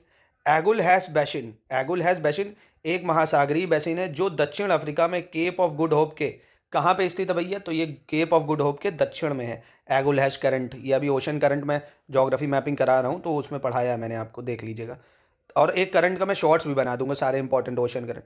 तो ये इधर से पड़ता है दोस्तों, एगुल हैश करंट। ठीक है, मेडागास्कर के इधर से आता है, तो दक्षिण में हो जाएगा। ठीक है, चलिए 99 देख लेते हैं। निम्नलिखित में से किस अक्रिय गैस का वायुमंडल की संरचना में उच्चतम प्रतिशत है? अक्रिय गैस मतलब इनर्ट गैस की बात कर रहा है, वायुमंडल में सबसे ज़्यादा मात्रा में पाई जाती है दोस्तों। तो मेरे भाई, मेरे दोस्त, मेरे यार, इसमें पाई जाती है सबसे ज़्यादा नियॉन, पहली चीज़। दूसरे नंबर पे आएगी आपकी, पहले पे नियॉन है, दूसरे पे हीलियम आ जाएगी, तीसरे पे आपकी क्रिप्टन आ जाएगी, ठीक है, चौथे पे आपकी जेनन आ जाएगी। रेडॉन नहीं पाई जाती है, ठीक है, ये भी याद रखना। ये चार ही पाई जाती हैं, और जिनमें से सबसे ज़्यादा नियॉन है। चलो, सेंचुरी हो गई भैया, सेंचुरी हो गई। 100 क्वेश्चन। 100, निम्नलिखित में से कौन सा विकल्प सही सुमेलित नहीं है? ये कह रहा है कौन सा सही सुमेलित नहीं है। पहला, पश्चिम बंगाल में स्थित सूती वस्त्र उद्योग का प्रमुख केंद्र मौरीग्राम है। तो ये काफ़ी इंपॉर्टेंट है प्लेसेस की दृष्टि से। पूछेगा मौरीग्राम क्यों फेमस है, कहाँ पे है? तो ये पश्चिम बंगाल में है, सूती वस्त्र उद्योग का प्रमुख केंद्र है। ठीक। दूसरी चीज़ पूछेगा विष्णुपुर कहाँ पे है? क्या विष्णुपुर? तो ये पश्चिम बंगाल में स्थित है, रेशम वस्त्र उद्योग का प्रमुख केंद्र है। ये किसका है? रेशम वस्त्र उद्योग का। मौरीग्राम सूती वस्त्र उद्योग का। ठीक। तीसरी, पश्चिम बंगाल में स्थित ऊनी वस्त्र उद्योग का प्रमुख केंद्र कौन सा है? ऊनी वस्त्र उद्योग का अमलनेर। तो ये दोस्तों अमलनेर जो है ये महाराष्ट्र में है, पश्चिम बंगाल में नहीं है। तो ये गलत था, इसमें से कह रहा है ना कौन सा सही सुमेलित नहीं था, तो ये सही सुमेलित नहीं है। ठीक है, क्योंकि ये अमलनेर जो है ये महाराष्ट्र में है। बाकी पश्चिम बंगाल में स्थित जूट उद्योग का प्रमुख केंद्र उलूबेरिया है, ये भी बिल्कुल सही हो जाएगा। ठीक है, चलिए 101 देख लेते हैं। 101 कह रहा है निम्नलिखित में से कौन सा कथन सही है, ये बताना है। भारतीय राष्ट्रीय कांग्रेस ने 8 जुलाई 1946 को संविधान सभा के लिए मसौदा तैयार करने के उद्देश्य से एक विशेषज्ञ समिति नियुक्त की थी दोस्तों। तो बिल्कुल ये तो करी ही थी दोस्तों, ये बिल्कुल सही हो जाएगा इसका। दूसरा दोस्तों, DR गैडगिल इसके अध्यक्ष थे। तो ये गलत है दोस्तों, इसके अध्यक्ष पंडित नेहरू थे। कौन थे? पंडित नेहरू। DR गैडगिल नहीं थे। कौन थे? पंडित नेहरू। तो यानी ये स्टेटमेंट गलत है, एक सही है, यानी ऑप्शन ए इसका सही हो जाएगा। ठीक है, 102 देख लेते हैं। किस अधिनियम ने ईस्ट इंडिया कंपनी के वाणिज्यिक और राजनीतिक कार्यों को अलग कर दिया गया था? मतलब कॉमर्शियल फंक्शन और पॉलिटिकल फंक्शन दोनों ही को अलग कर दिया गया था। तो दोस्तों बहुत फेमस है ये पिट्स इंडिया एक्ट, जो बोर्ड ऑफ कंट्रोल और कोर्ट ऑफ डायरेक्टर दो बॉडी बन गई थी इनको अलग अलग मैनेज करने के लिए। तो सी से कॉमर्शियल, तो उसको वाणिज्यिक फंक्शन कोर्ट ऑफ डायरेक्टर देखते थे और राजनीतिक बोर्ड ऑफ कंट्रोल देखता था। चलिए 103 नंबर, निम्नलिखित में से कौन सा अनुच्छेद शोषण के विरुद्ध अधिकार के अंतर्गत आता है भैया? शोषण के विरुद्ध अधिकार कौन देता हमें? तो आर्टिकल 23-24, आर्टिकल 23 एंड आर्टिकल 24 ये हमें राइट अगेंस्ट एक्सप्लॉयटेशन प्रोवाइड करते हैं। किसी भी तरह से हमारा शोषण नहीं किया जा सकता, ये हमारा अधिकार है। ठीक है, चलिए 21 पता ही होगा आपको, राइट टू लाइफ है। 21 से एलिमेंट्री एजुकेशन से डील करता है ना, और 22 आपको protection against arrest and detention. ठीक है, चलिए अब हम लोग देखते हैं 104 नंबर। किस अधिनियम के तहत राष्ट्रीय आपातकाल के दौरान अनुच्छेद 20 और 21 द्वारा गारंटीकृत मौलिक अधिकारों को निलंबित नहीं किया जा सकता? भैया ये आया जब इंदिरा गांधी ये सब कर रही थी, उसके बाद जो सरकार आई उसने कहा कि हटाओ। तो 44वें संशोधन अधिनियम 1978 में ये प्रावधान रख दिया कि आर्टिकल 20-21 नहीं छीना जा सकता, चाहे कुछ भी हो जाए। नहीं तो इंदिरा गांधी जी ठोक देती उसको भी। चलो याद रहेगा ना। 105 देखते हैं। और हाँ, इमरजेंसी पता है ना दोस्तों कौन से आर्टिकल में आती है? 352, 356 प्रेसिडेंट रूल, 360 हो गया फाइनेंशियल इमरजेंसी। तो ये महत्वपूर्ण आर्टिकल है। चलो 105 देख लेते हैं। 105 कह रहा है भैया संविधान के पार्ट हैं ये। संविधान का निम्नलिखित में से कौन सा भाग निर्वाचन से संबंधित है? निर्वाचन आयोग का भैया कौन सा पार्ट है? तो पहले तो वो समझ लो, मतलब पार्ट 315 ये इलेक्शन यानी निर्वाचन से डील करता है। पार्ट 18 भी बहुत ज़्यादा इंपॉर्टेंट है, आपातकालीन यानी इमरजेंसी से, आपातकाल से संबंधित प्रावधान पार्ट 18 में दिए हैं। 9 है, बचपन से पढ़ते आ रहे हो, आराम से अब तक याद हो गया होगा, नगर पालिका या म्यूनसिपल, वो हाँ म्यूनसिपैलिटी बोलते हैं, ठीक है। और 9 तो आपको पता है पंचायत से है। 9 भी कोऑपरेटिव सोसाइटी है ना, 9 भी कोऑपरेटिव सोसाइटी। चलिए आगे बढ़ते हैं, रटते चलते हैं भैया। 106 निम्नलिखित में से गलत विकल्प का चयन करना है। कौन सा विकल्प गलत है? 2025 रंगभूमि और पशुपालकों का अंतर्राष्ट्रीय वर्ष, तो ये गलत है, ये 2025 में नहीं, ये 2026 में मनाना तय हुआ है। इंटरनेशनल ईयर ऑफ रंगलेट्स एंड पेस्ट्रोलिस्ट, ये हम लोग 2026 में मनाएंगे, तो इस साल ये आ सकता है भैया। रंगभूमि और पशुपालकों का अंतर्राष्ट्रीय वर्ष कब मनाया जाएगा? 2026 में, क्योंकि 2024 में इंटरनेशनल ईयर ऑफ कैमलिट्स का अंतर्राष्ट्रीय वर्ष मनाया है, 2023 में बाजरा का अंतर्राष्ट्रीय वर्ष मनाया है, और 2022 में सतत पर्वतीय विकास का अंतर्राष्ट्रीय वर्ष मनाया है। तो ये काफ़ी महत्वपूर्ण क्वेश्चन आपके लिए आया है, इसको एकदम अच्छे से याद कर लेना। चलिए ठीक है, 107 देख लेते हैं भैया। 107 क्या कह रहा है? निम्नलिखित में से कौन सा विकल्प सही सुमेलित नहीं है, ये बताना है। डेट है और उस दिन हम लोग क्या मनाते हैं, कौन सा गलत मैच है ये बता दो। 28 जनवरी को डाटा सुरक्षित डे या डाटा प्रोटेक्शन डे, तो ये तो सही है दोस्तों। वर्ल्ड वेटलैंड डे 22 फरवरी को नहीं मनाया जाता है दोस्तों, ये 2 फरवरी को मनाया जाता है। वर्ल्ड वेटलैंड डे कब मनाया जाता है? मोस्ट इंपॉर्टेंट 2 फरवरी डे। इंटरनेशनल महिला दिवस वुमन 8 मार्च, बिल्कुल सही है ये। विश्व विरासत डे या वर्ल्ड हेरिटेज डे बहुत इंपॉर्टेंट है, 18 अप्रैल को मनाया जाता है। एक डे वाले क्वेश्चन तो ज़रूर आते हैं। क्या ये बताओ, मैं क्या एक इंपॉर्टेंट लिस्टिंग बना दूं क्या इंपॉर्टेंट डे की? 30 से 40 इंपॉर्टेंट डे कवर करा दूं क्या? ज़रा बताना कमेंट में यार, अगर चाहिए होगा तो बना दूंगा, क्योंकि एक क्वेश्चन आता ही आता है इससे। चलो 108 देख लेते हैं। 108 क्या कह रहा है? निम्नलिखित में से किस संगठन का मुख्यालय स्विट्जरलैंड में नहीं है? ठीक है, किस संगठन का मुख्यालय स्विट्जरलैंड में नहीं है? तो दोस्तों देखिए, विश्व वन्यजीव कोष या वर्ल्ड वाइल्ड लाइफ फंड, इसका कहाँ है दोस्तों? इसका अगर आपको पता हो तो ये तो है ग्लैंड में, स्विट्जरलैंड में, ग्लैंड स्विट्जरलैंड, ये तो ग्लैंड में है स्विट्जरलैंड में। यूनिवर्सल पोस्टल यूनियन, ये भी स्विट्जरलैंड में है, बर्न में है, पड़ेगा ये कहाँ पे है? Burn, Switzerland. संयुक्त राष्ट्र पर्यावरण कार्यक्रम या यूएनईपी, इसका दोस्तों मुख्यालय केनिया में है, नायरोबी केनिया, ठीक है, इसका नायरोबी केनिया में है। और डब्ल्यूएचओ का भी दोस्तों कहाँ पे है? Geneva Switzerland. तो देखो यार, टेस्ट लगाने से ये है रिवीजन अच्छा हो जाता है ना, काफ़ी चीज़ें रिवाइज हो जाती हैं। तो world wild life fund gland Switzerland, universal postal union burn Switzerland, UNEP Nairobi Kenya, WHO Geneva Switzerland. ठीक है, चलो आगे बढ़ते हैं। 109 नंबर पे गलत विकल्प का चयन करना है। क्या करना है? गलत विकल्प का चयन करना है नचिकेत मोरे कमेटी के संदर्भ में, नचिकेत मोरे समिति के कमेंटमेंट। ठीक है, चलिए पहली बात, इस समिति की अध्यक्षता नचिकेत मोरे ने की थी। मोरे भैया उनके नाम की समिति, तो अध्यक्षता भी यही करेंगे। इस समिति का गठन 2013 में किया गया था, बिल्कुल सही है दोस्तों। इस समिति का गठन भारतीय रिजर्व बैंक के पूर्व गवर्नर रघुराम राजन ने किया था, यह भी सही है। रघुराम राजन द्वारा मोरे समिति की गठन की गई थी और अध्यक्षता करी थी नचिकेत मोरे ने 2013 में। ठीक है,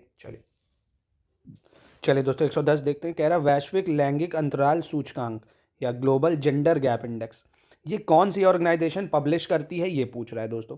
तो याद रखिएगा, बहुत महत्वपूर्ण है ये ग्लोबल जेंडर गैप रिपोर्ट जो है, ये वर्ल्ड इकोनॉमिक फोरम यानी विश्व आर्थिक मंच, कौन करता है? विश्व आर्थिक मंच या वर्ल्ड इकोनॉमिक फोरम इसको पब्लिश करती है। ठीक है, ये इंपॉर्टेंट हो जाएगा काफ़ी। 111 देख लेते हैं। निम्नलिखित में से कौन सा विकल्प सही सुमेलित नहीं है, ये बताना है। ठीक है, कौन सा सही सुमेलित नहीं है? शाकंभरी देवी मंदिर, ये सहारनपुर में है दोस्तों। शाकंभरी देवी मंदिर सहारनपुर में, तो ये तो सही है। चक्र तीर्थ नैमिषारण्य सीतापुर, ये भी दोस्तों बिल्कुल सही है, आप यहाँ गए भी होंगे। छावनी शहीद स्थल देवरिया, ये गलत है दोस्तों। छावनी शहीद स्थल जो है ये देवरिया में नहीं है, ये बस्ती जिले में है। कहाँ पे है? बस्ती में। ठीक है, और आपका ये औगरनाथ मंदिर मेरठ, ये तो बिल्कुल सही है। ठीक है, तो ये जो है इसका सी गलत हो जाएगा। ठीक है, इसको याद रखिएगा। 122 देख लेते हैं, 112 देखते हैं, माफ़ कीजिएगा। निम्नलिखित में से कौन सा विकल्प गलत है? कौन सा विकल्प गलत है? जौनपुर सिराजे हिंद, जौनपुर सिराजे हिंद, तो ये दोस्तों जौनपुर को सिराजे हिंद, ये सही है।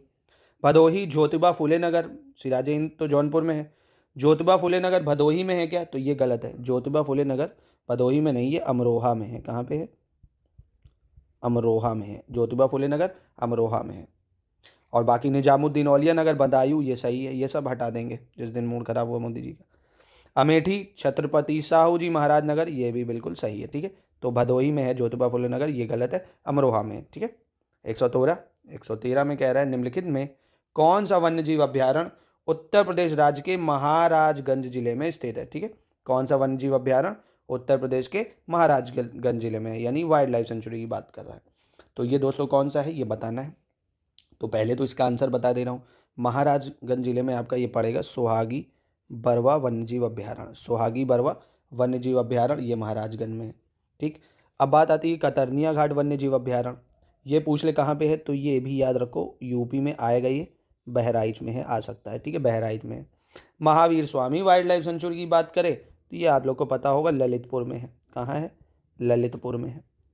चंद्रप्रभा वाइल्ड लाइफ सेंचुरी तो बहुत इंपॉर्टेंट है, चंदौली में, चंदौली, चंद्रप्रभा चंदौली।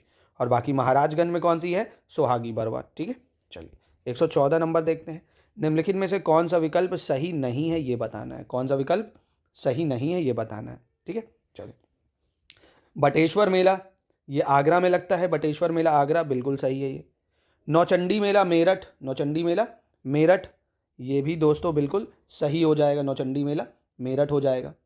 तीसरा कह रहा है दोस्तों काम्पिल मेला मथुरा, तो दोस्तों काम्पिल मेला ये मथुरा में नहीं लगता है, ये गलत है पहली चीज़। तो ये कहाँ लगता है? तो ये लगता है फर्रुखाबाद में। कहाँ लगता है? फर्रुखाबाद में लगता है काम्पिल मेला। ठीक है, काम्पिल मेला लगता है फर्रुखाबाद में।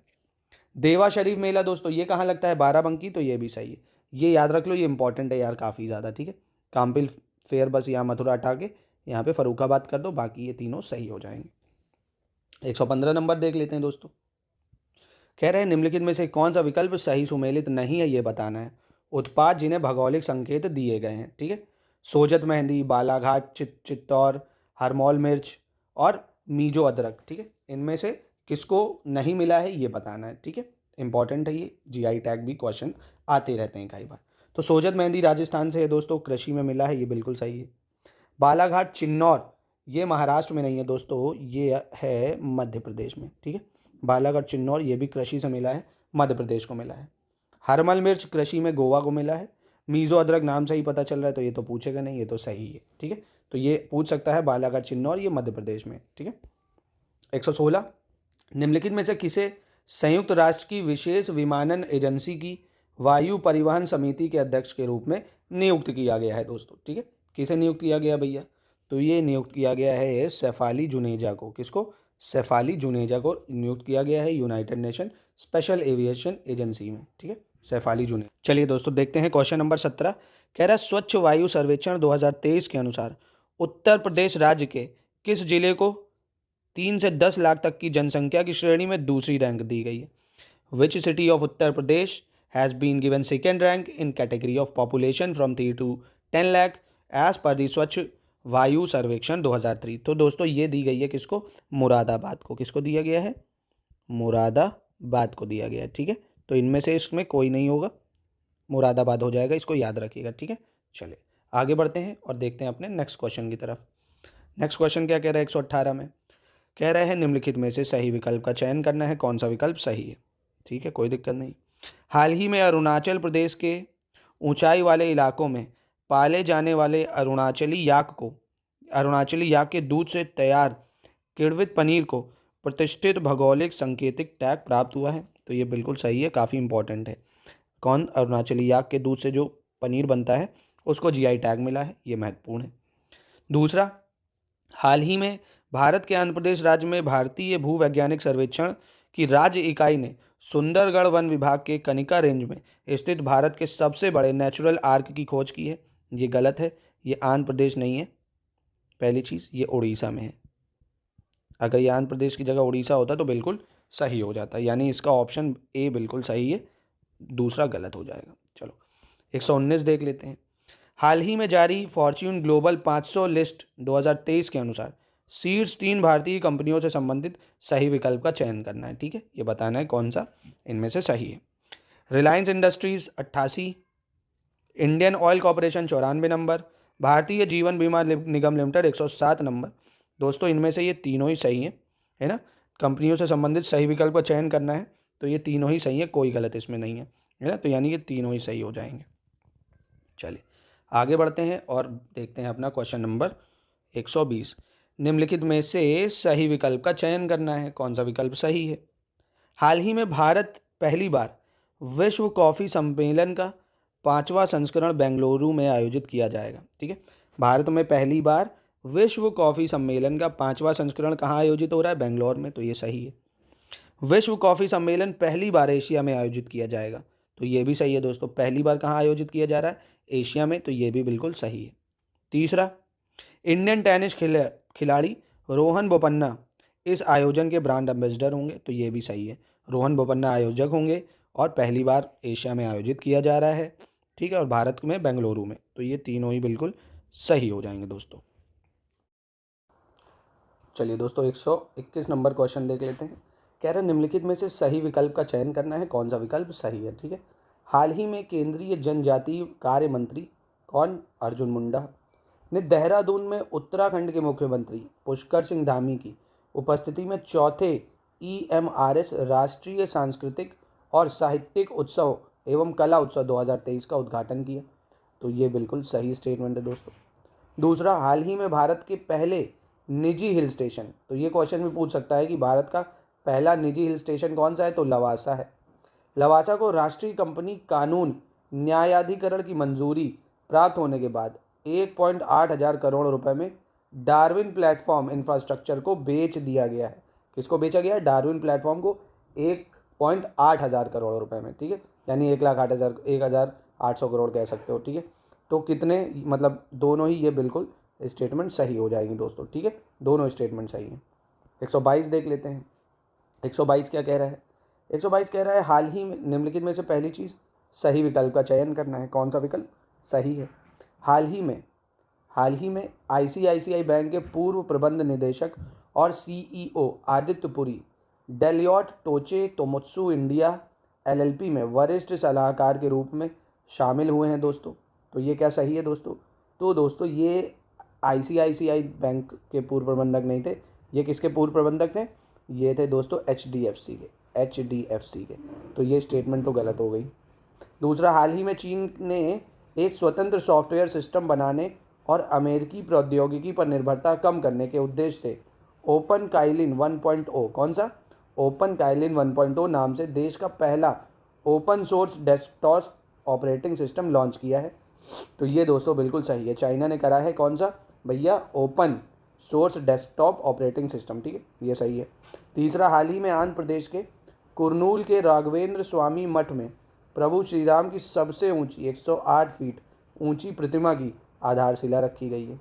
ठीक है, तो ये भी दोस्तों सही है। ये पूछ सकता है, ये क्वेश्चन बहुत इंपॉर्टेंट है, ये मोस्ट इंपॉर्टेंट है कि आंध्र प्रदेश के कुरनूल के राघवेंद्र स्वामी मठ में प्रभु श्री राम की 108 फीट ऊंची प्रतिमा की आधारशिला रखी गई, ये बहुत ज़्यादा इंपॉर्टेंट है। ठीक है, कुरनूल में।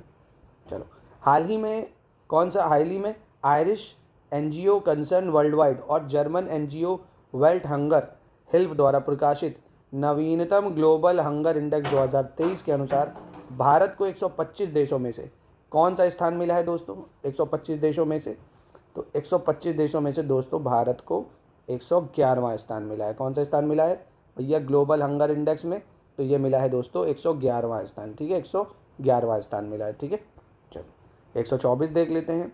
विश्व पशु दिवस 4 अक्टूबर को प्रतिवर्ष मनाया जाता है। पहले तो ये याद रखना कि भैया वर्ल्ड एनिमल डे कब मनाया जाता है, 4 अक्टूबर को मनाया जाता है। इस साल की इसकी थीम क्या रही है दोस्तों, तो इस साल की थीम रही है इसकी ग्रेट और स्मॉल लव देम ऑल। ठीक है, चाहे छोटा हो या बड़ा, सभी जानवरों को समान प्यार देना चाहिए। ठीक है, तो ग्रेट और स्मॉल लव देम ऑल। चलो 125 देख लेते हैं। 125 कह रहा है निम्नलिखित में से सही विकल्प कौन सा है, चयन करना है दोस्तों। ठीक है, हाल ही में भारत सरकार ने वर्ष 2035 तक ऊर्जा मिश्रण में प्राकृतिक गैस के अंश को वर्तमान के 6% से बढ़ाकर 15% तक करने का लक्ष्य निर्धारित किया है। तो दोस्तों ये अभी इससे पहले भी देखा, ये 2035 नहीं 2030 तक करा है। कितना करा है? 2030 तक ये सरकार इसको कम करेगी, 6% से बढ़ाकर 15% तक लक्ष्य निर्धारित करा है। ठीक है, दूसरी यानी ये स्टेटमेंट तो गलत हो गई।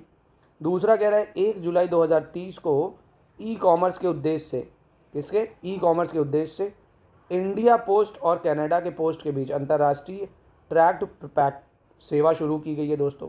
तो ये कहाँ पे, मतलब क्या ये सही है स्टेटमेंट, ये बतानी है।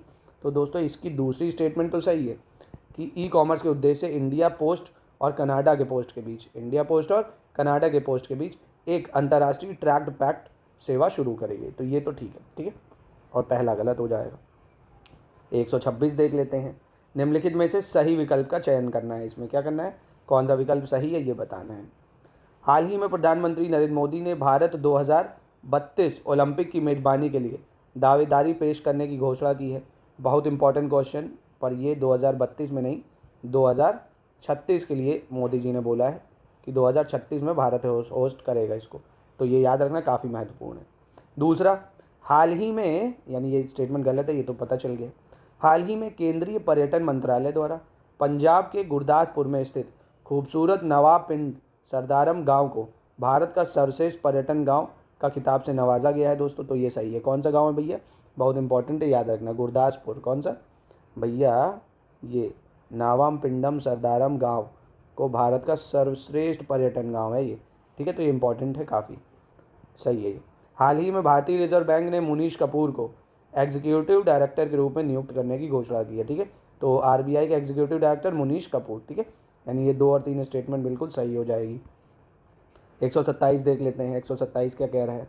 निम्नलिखित में से सही विकल्प का चयन करना है, तो कर देते हैं।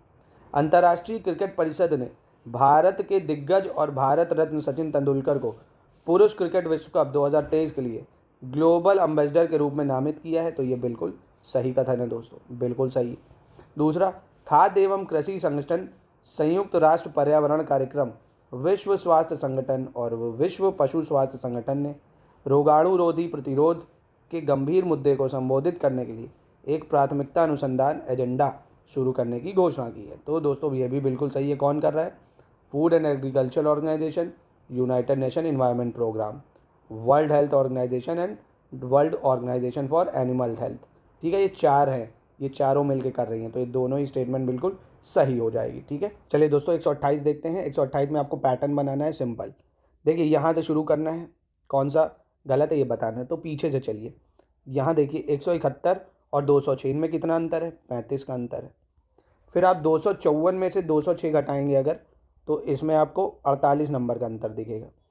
इसमें आपको फिर 63 नंबर का अंतर दिखेगा। कहने का मतलब है पैटर्न देखिए, इसमें कितना अंतर है, मतलब कितना नंबर बढ़ रहा है? 13 नंबर बढ़ रहा है। अब इसमें कितना बढ़ रहा है? 15 बढ़ रहा है। तो अब यानी 17 बढ़ना चाहिए। कितना बढ़ना चाहिए? 17। अब देखो 390 और 496 में कितने का अंतर है? तो 496 माइनस 390 करिए अब, नहीं 406, ठीक तो है। 496 माइनस 390 करिए, कितना आएगा? 106। अब देखो 63 और 106 में क्या 17 का अंतर है? 63 और 106 में क्या 17 का अंतर है? नहीं। तो यानी ये गलत हो जाएगा, यानी यहाँ 496 नहीं होना चाहिए था। तो यहाँ क्या होना चाहिए था? बात ये भी तो आती है, यहाँ क्या होना चाहिए था? तो यहाँ देखिए, यहाँ होना चाहिए था 397। ठीक है, इस जगह कौन सा नंबर होना चाहिए था? 397, तो पूरा करेक्ट आ जाता। ठीक है, तो यानी ये गलत है, 390 आंसर नहीं होना चाहिए था। ठीक है, समझ गए ना? पैटर्न बस बनाना है यार, क्या ही है इसमें। चलो चलिए दोस्तों 129 देख लेते हैं। बहुत आसान है, विषम का चयन करना है। 2 6 9 5 में क्या आपको ऑड दिख रहा है ये बताना है। बहुत ज़्यादा लड्डू क्वेश्चन, इसको ट्राई कर लो, ना है बता देना, बता दूंगा। ठीक है, आंसर इसका 2 हो जाएगा, बहुत आसान है। ऐसे निम्नलिखित में से विषम को चुनना है। 130 ये भी मैं कितनी बार बता चुका हूँ, आराम से आप कर लोगे। पैटर्न बहुत ज़्यादा ईजी है इसका। ठीक है, आंसर इसका मैं बता देता हूँ, डी हो जाएगा। ठीक है, ट्राई कर लेना, बहुत आसान है। ऐसे इसमें बताना है कि भैया अंग्रेजी शब्दकोश के हिसाब से तीसरे स्थान पर कौन आएगा दोस्तों? तो तीसरे स्थान पर कॉन्ट्रास्ट आ जाएगा। ये भी बहुत आसान है, कर लोगे आप आराम से। नहीं कर पाओ तो मेरे 8 टेस्ट देख लेना, फिर इसको अटैम्प्ट करो। इसको तो आप अटैम्प्ट करो, तभी तो आप इसको कर पाओगे। ठीक है, चलिए 132 में भी यही बताना भैया ऐसे कितने 8 हैं जिनके ठीक पहले 9 है, ठीक बाद में 7। यार यहाँ देख लो क्या ही है। ठीक है, तो कोशिश करो जल्दी से जल्दी ये हो, जितना कम टाइम इसमें लगे। आंसर इसका दोस्तों सी हो जाएगा, ठीक है। आंसर क्या हो जाएगा? सी हो जाएगा। ऐसे 133 में जो अक्षर यहाँ हैं, जो अक्षर यहाँ नहीं है वो नहीं बन पाएंगे। सिंपल सी चीज़ है। इसमें क्या कौन सी रॉकेट साइंस है? आंसर डी हो जाएगा। ट्राई कर लेना, ठीक है। ट्राई कर लेना भैया, इसको ट्राई कर लेना। चलो 134 देख लेते हैं। 134, त्रिभुज जिस प्रकार षटभुज से संबंधित है उसी प्रकार आयत किससे संबंधित है भैया? Triangle is related to hexagon, rectangle is related to क्या हो जाएगा भैया? ऑक्टागन हो जाएगा। क्या हो जाएगा? ऑक्टागन। सिंपल। चलो मतलब त्रिभुज छठभुज 3 से 6 हुआ, ऐसे आयत में 4 भुजाएं होती हैं और ऑक्टागन में 8, 4 8 से हो जाएगा। सिंपल था ना। त्रिभुज में 3, षठभुज में 6, 3 से 6, ऐसे 4 से 8। क्या ये इसमें? ऐसे दोस्तों 125 ट्राई कर लो, सॉरी 135। 135 का ऑप्शन सी हो जाएगा, बहुत ईजी है। 136 मैं बता दे रहा हूँ भैया, क्रोनोलॉजी या हिस्ट्री में भी पूछ सकता है। गुप्ता डायनेस्टी, गुलाम वंश, कुषाण वंश और खिलजी डायनेस्टी, ठीक है। तो कुषाण वंश दोस्तों सबसे पहले आएगा, ये 40 से 176 ईस्वी, ठीक है। कुषाण वंश सबसे पहले आएगा। उसके बाद जो आपका आएगा वो आएगा दोस्तों गुप्त वंश। वो कब होगा? 320 से लेके 550 हो जाएगा, ठीक है। इसके बाद अगर देखें तो गुलाम वंश आ जाएगा भैया 1206 से 1290, खिलजी 1290 से 1320, ठीक है। तो इसके हिसाब से सही क्रोनोलॉजी आप देख लो क्या बन रही है? बी बन रही है, तो बी हो जाएगा। क्या ही इसमें था? इसमें भी भैया अगला अक्षर बचाना है, बी सी ई जी। तो देखो बी के बाद सी आ रहा है, सी के बाद एक गैप है, डी का गैप है, ई आ रहा है, फिर एक गैप है, एफ का जी आ रहा है। तो ऐसे ही बताओ क्या आएगा भैया? एकदम सिंपल लड्डू क्वेश्चन, के आ जाएगा, ठीक है। 138 में कह रहा है भैया मंत्र शब्द के दर्पण प्रतिबिंब में कितने शब्द अपने मूल रूप से समान दिखाई पड़ेंगे? तो मैं आपको कितनी बार बता चुका हूँ कि ए से जेड तक में 11 अक्षर सेम दिखते हैं। जैसे ए 11 अक्षर सेम दिखते हैं, A H I M O T U V W X Y, ये पूरे 11 अक्षर सेम ही दिखते हैं ना। तो अब यहाँ देखो एम भी है, ओ भी है, टी भी है ना। एम ओ टी दोनों ही है और आपका एच भी है, यानी 4 अक्षर हैं। देखो बस ये याद कर लो, A H I M O U T U V W X Y, है ना। ये अक्षर सेम दिखते हैं। ये बार बार आपसे पूछेगा ही हर पेपर में, मतलब ये आ ही जाता है। चलो एक दो क्वेश्चन बचे हैं दोस्तों बस। 139, निम्नलिखित समूह में से कौन से इस 3 से भिन्न है? चतुर्भुज, त्रिभुज, वृत्त, वर्ग। तो भैया दिख रहा है ना, वृत्त ऐसे बनता है, बाकी सब 4 भुजाओं से बनते हैं। क्या ही है ये? चलिए दोस्तों 140 देखते हैं, लास्ट क्वेश्चन है। कह रहे इंडोनेशिया, चाइना, मलेशिया, मॉरिशस, कौन सा इसमें अलग है दोस्तों? तो बहुत आसान है, देखो मॉरिशस दोस्तों ये कहाँ पे है? ये कौन सा देश, मतलब ये देश जो है ये कौन से कॉन्टिनेंट में है? ये अफ्रीका कॉन्टिनेंट में है ना। बाकी ये तीनों एशिया में आते हैं। बस दोस्तों ये हलवे हलवे क्वेश्चन आते हैं। तो अब देखिए 140 में आपके कितने नंबर आए ये बताइए कमेंट में। 10 टेस्ट करा दिए हैं मैंने, पेपर 11 फेब को है, अभी आज 27 तारीख है। क्या बताओ 10 टेस्ट और करना चाहते हो तो कमेंट में मुझे बता सकते हो।